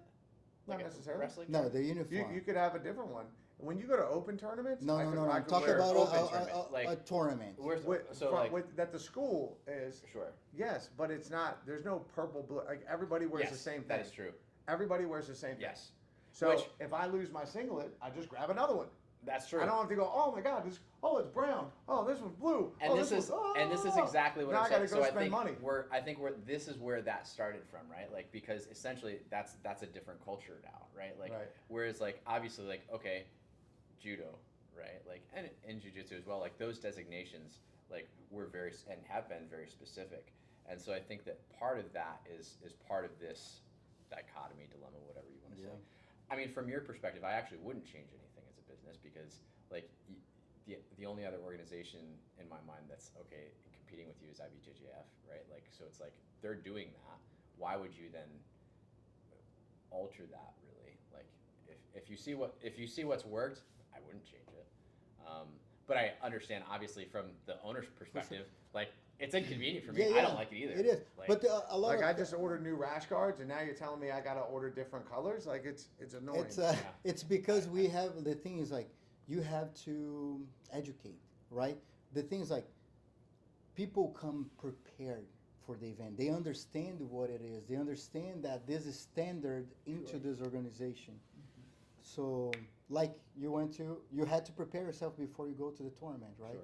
And what happened is now the next time you go, you'll be like, oh, I got to prepare my students. I got to make sure they know the rules, they know the uniform etiquettes, right? Yeah.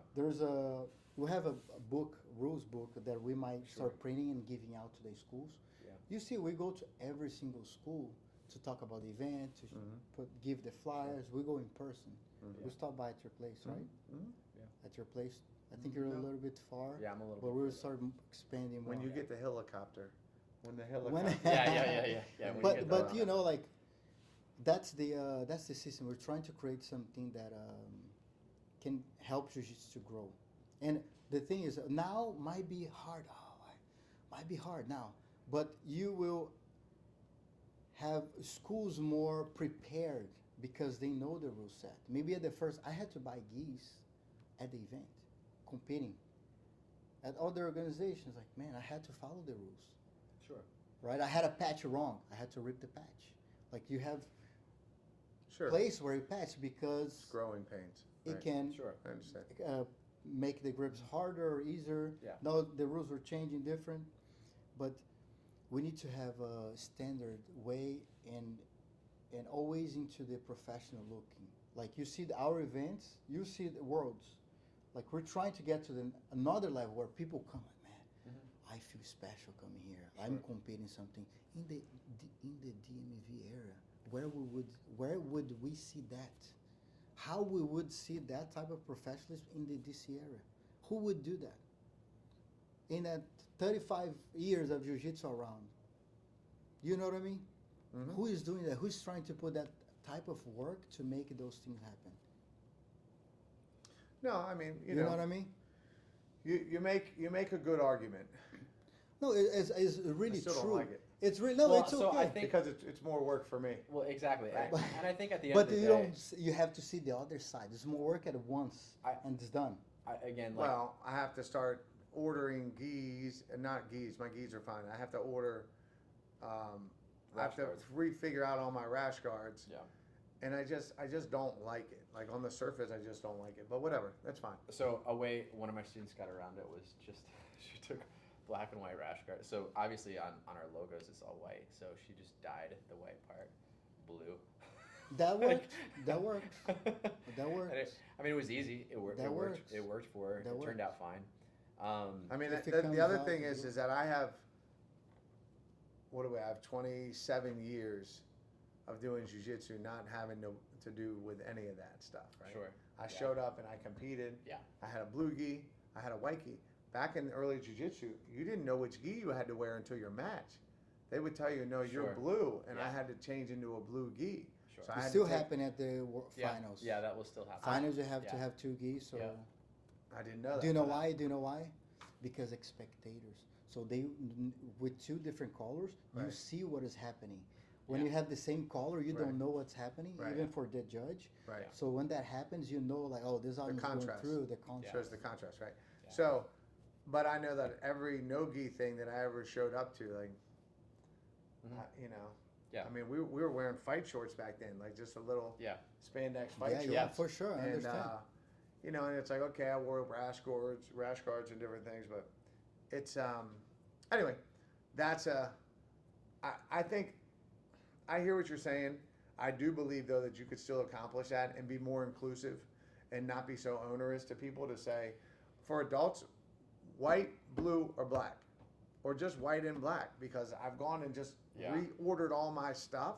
I used to have all kinds of cool colors, but I stopped because I don't want to have to force my student to buy another rash guard because they took the wrong one there. Sure. And I try to keep costs down for the students. Sure. I think again, this is And I will tell you, I've paid so many rash guards around for people, my own money. sure.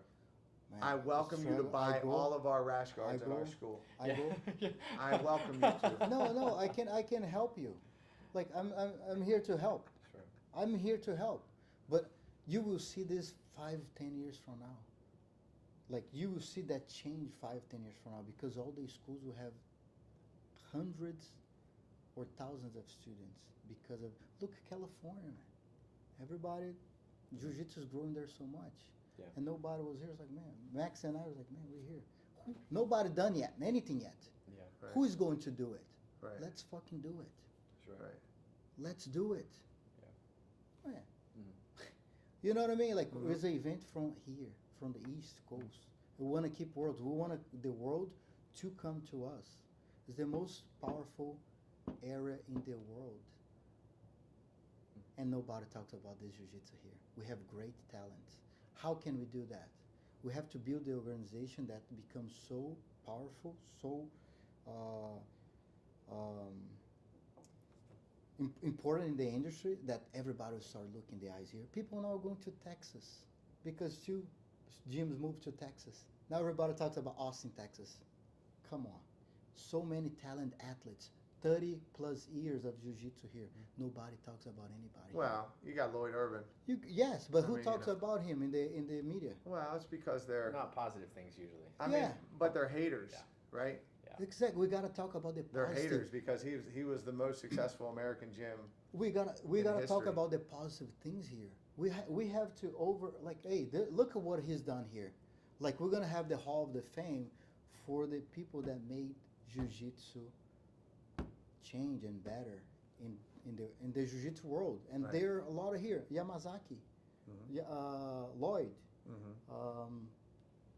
Leo Dalla, Leo Dalla. so many people, Mhm. but nobody talks about.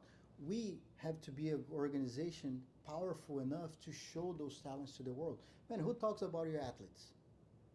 My athletes? We will. They Mm-hmm. come, they show up, and they win. They will have media, unbiased media. I'm not gonna talk about Mika Galvão because he sells. Right. I'm gonna talk about the champion, no matter who. Right, And the champion's not gonna be somebody that I want to win. right, It's the one that wins. right. That's you guys see, like, man, we're really trying to do similar to what we believe it's working, but make the change possible for jiu-jitsu to grow in the DMV. Even in New York, man, some people like New Yorkers died out with jiu-jitsu. Yeah. Media, who talks about New York and jiu-jitsu in New York? Wow. Nobody. A lot of it has, I mean, yeah. You know what I mean? There's Because a lot, I mean, there's politics and like Yes. schools that were crushed in COVID Yeah, and yeah. stuff like that, and that's why people are going hands to are Texas. still there. But Yeah. that's why people went. But he was big enough to survive, Yeah. right? He had enough money to survive. He had enough support. But there was a Yeah. lot of smaller Marcelo schools. had to that- too. Marcelo, Murillo, Santana. that- Man, Murillo's a legend. I Yeah. know, but they all got hurt, and it hurt Yeah, jiu-jitsu, and then that's true. then people left. But they're still there. I understand. Yeah, They're still there. but there's always a recycling. Period, is. right, because you have to grow. like unless you have a feeder program, like Lloyd is gonna, he had to stop his kids program because of COVID. So now you're not growing that feeder program the same way, and so now he's, you know, he's starting back up and is after school, and then he'll build the next. But because of the COVID policies, like it hurt a lot of businesses and 100%. schools. Yeah. Like I've had private tutoring for my son for the last 3 years to get him back on grade level for reading and writing. Sure. Now, I'm blessed that I can afford to have a private tutor come in once or twice a week. Sure. But I mean, I've spent between 10 and 20,000 just on private tutoring. Sure. On top of it, I have 6 kids in private school. Like most people don't have that ability sure. No. to do the things that we've been able to do.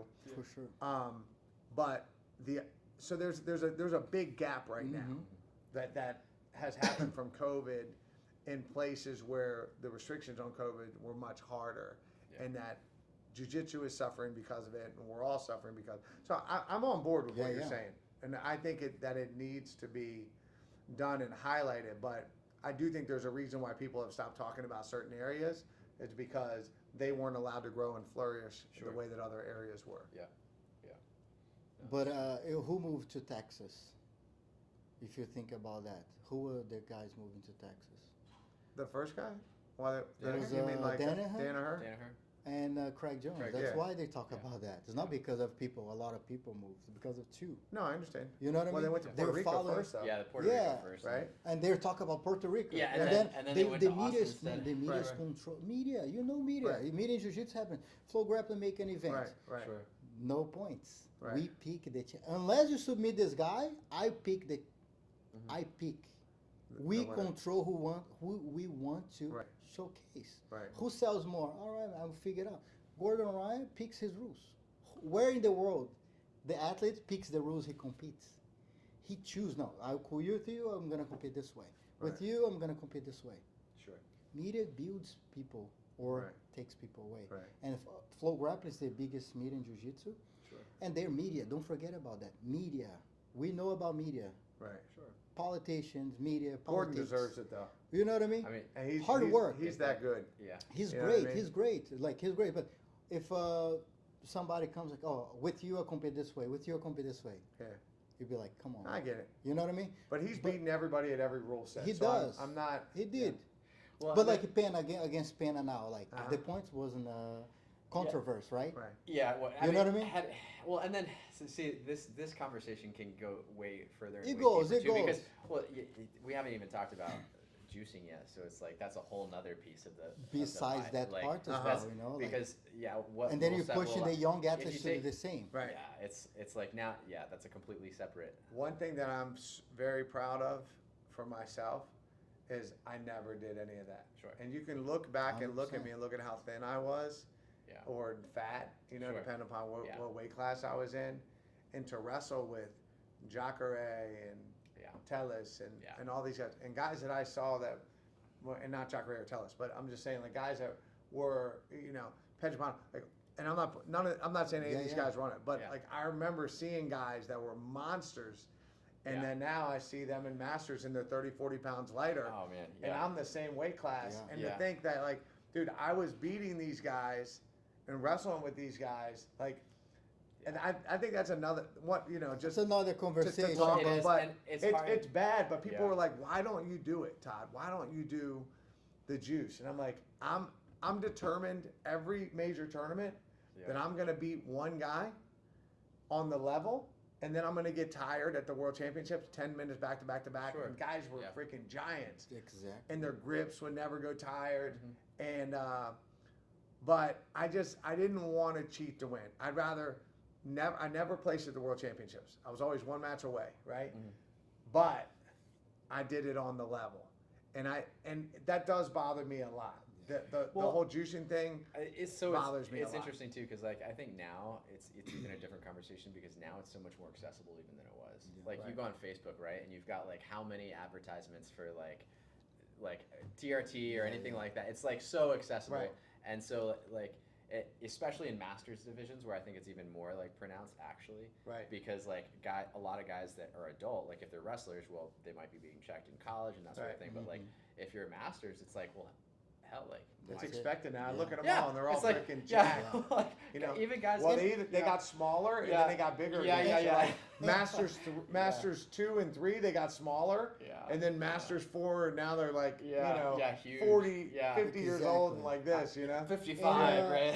And, Yeah. 60. I mean, Yeah, I know yeah. guys on and it. then you see organizations that are Promoting it. promoting it. Yeah, sure. Right. And you look back, you're like, man, those athletes are example for the kids. Like, oh, for me to get Well, no, there. I was talking to a friend just I about even understand. wrestling tournaments. Like he was at one recently where the parents were just talking about how like he literally overheard the parents talking about how they're juicing their kids, like The And- parents. like and- yeah. Is that not, wrestling, is that like- not illegal? like- in, Oh no, Sorry. it is. It is very In, it's illegal. It's wrestling? illegal, but they're doing Insane, it. man. Yeah, but Kids. they're doing to kids because they want Johnny to win, man, right? And like you have these 11, 12-year-old kids that are just like jacked to the gills, and it's like I tell my students all the time. they when should they not race- have facial I hair. At like, you know, I like- tell them. Hey, Dad, I'm up on mat Yeah, 3. yeah, exactly. You're right. I tell everybody, man, you have to win. Yeah, yeah. You have Good. to win, but not at all costs. Yeah, That's right. it's- You have to win, not at all costs. That's right. Yeah, sure.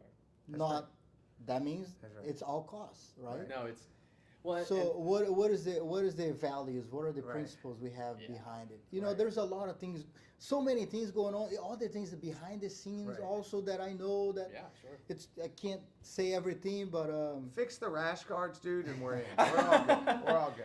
Well, all right, let's kind of wrap up. We Thank can you. do it another time. Man, we'll make it happen again, Absolutely. and just don't forget, make sure you guys rule every tournament you sign up. You should, principle, check the information, rule set, go over any organization, any event, if you go to a college task, whatever, read the rules. Hey, I only can do this with it is important. blue Yeah, pen. I yeah. can only do this with black pen, no pencil, whatever, right? Sure.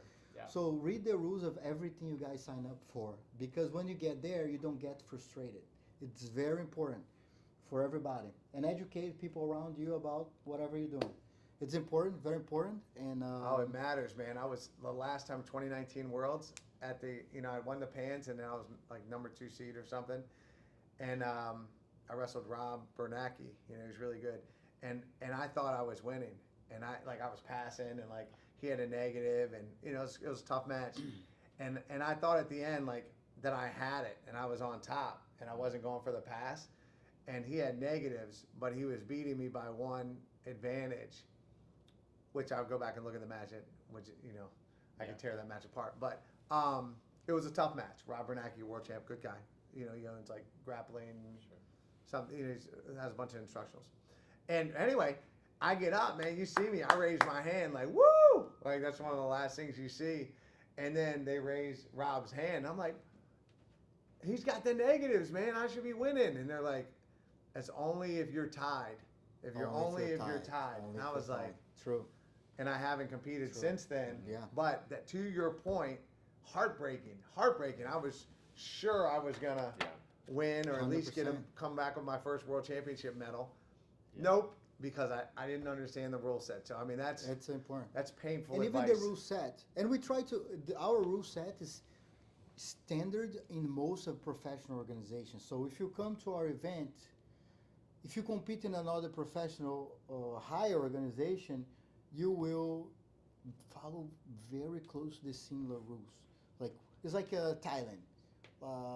Man, it's not like this organization rules in Muay Thai. It's Muay Thai Thailand. There has Muay Thai rules for competitions, right? Sure. It's kind of the same way. We have other organizations that they're all different. If you see the other organizations, they're all different. You never know what you're going to. Mm-hmm. I got frustrated because I would go to one organization, like, oh no, but 3 points here. It's like, Sure. what is going on here? Right. And the refs wouldn't know the rules. Right. The refs don't even know those rules because they're not training to that system. Sure, Right?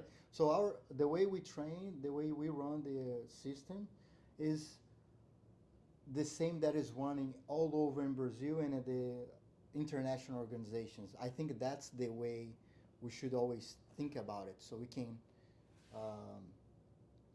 grow more Sure. I agree with that. in one direction. Like I we agree can with understand. If you go to Europe, compete in our events in Europe, the same rules. Right. Maybe another organization international Right. that does event internationally, it will be the same Right. rules. So you don't have to like learn rules for every single event. That was a big thing for me. Right. Like man, I don't want to even Right. like it's too Yeah. hard. Like That's why I just tried to submit everybody. Yeah. I You wouldn't try to but learn some- rules. I but- just try to submit everybody. But you know? sometimes, like your students, like in the rule set that everybody does, like you're trained and learned. It's like, man, all right, cool. This rule set. Oh, he won. My student won. Then they leave the other guy. Hands. Right. Like, what's going on? Sure. Right. Oh, he got a 2 points for reversing, Right. but the reverse is not 2 points. Right. It's the sweeps. You know, he Right. wasn't playing any type of guard. Right. So there's a lot of things, and there's a lot of learning. We are also improving every time. Doesn't mean like, oh, we're doing this, it will be forever. Like, cool, we're Right. learning, we're figuring out, we're trying to do the best for the community. Right. If it's the best for us, the easiest way for us, put the mats, no barrier, no carpet, let them go. It's Let's the go. easiest. It's like, the it's easiest. like the old days. Yeah. Right. I'm down for that. But no, but hey, this is the easiest, but not the right. Sure. Easiest and right for the community. Watch. It is. But easiest and the right are two different things for us, you know, For like sure. for our vision with the long-term vision with jiu-jitsu. Right. And you guys are seeing the difference. You guys are like you come to Worlds, you'll see it. Your students will see it. Your parents, everybody will see that. All right, we'll be there. Thank Thank you you for guys having so us. much. Yeah, I thank really you. appreciate Todd, Dale. Yeah. Thank you absolutely. so much for coming, guys. A pleasure to have you here. Thank you, Yeah. man. Pleasure to have you guys at the PBJJF event. You guys been supporting the organization since day one. And if you guys want to train with Potomac MMA Todd, Potomac or MMA, Warrior 3. Potomac, Yeah, right, Potomac, Maryland, Maryland. Yeah. Keep it simple. Dale, Ometz Jiu-Jitsu, Ometz Jiu-Jitsu. OMETZ. Where is that located? Newmarket, Virginia. Newmarket, Virginia. Newmarket, Virginia. Guys, thank you so much. Guys, PBJJF Worlds, October 26th and 27th. We already have the schedule. So we have the pre-schedule ready. All kids, all juveniles, all white belts on Saturday. Everybody else, blue, purple, and up will be on Sunday. Okay.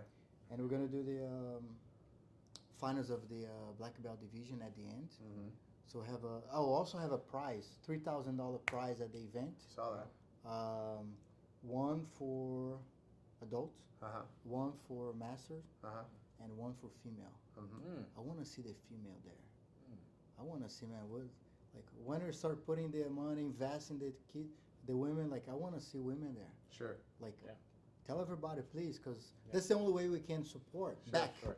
Like they don't show up, how can we do it again? Right. Mm-hmm.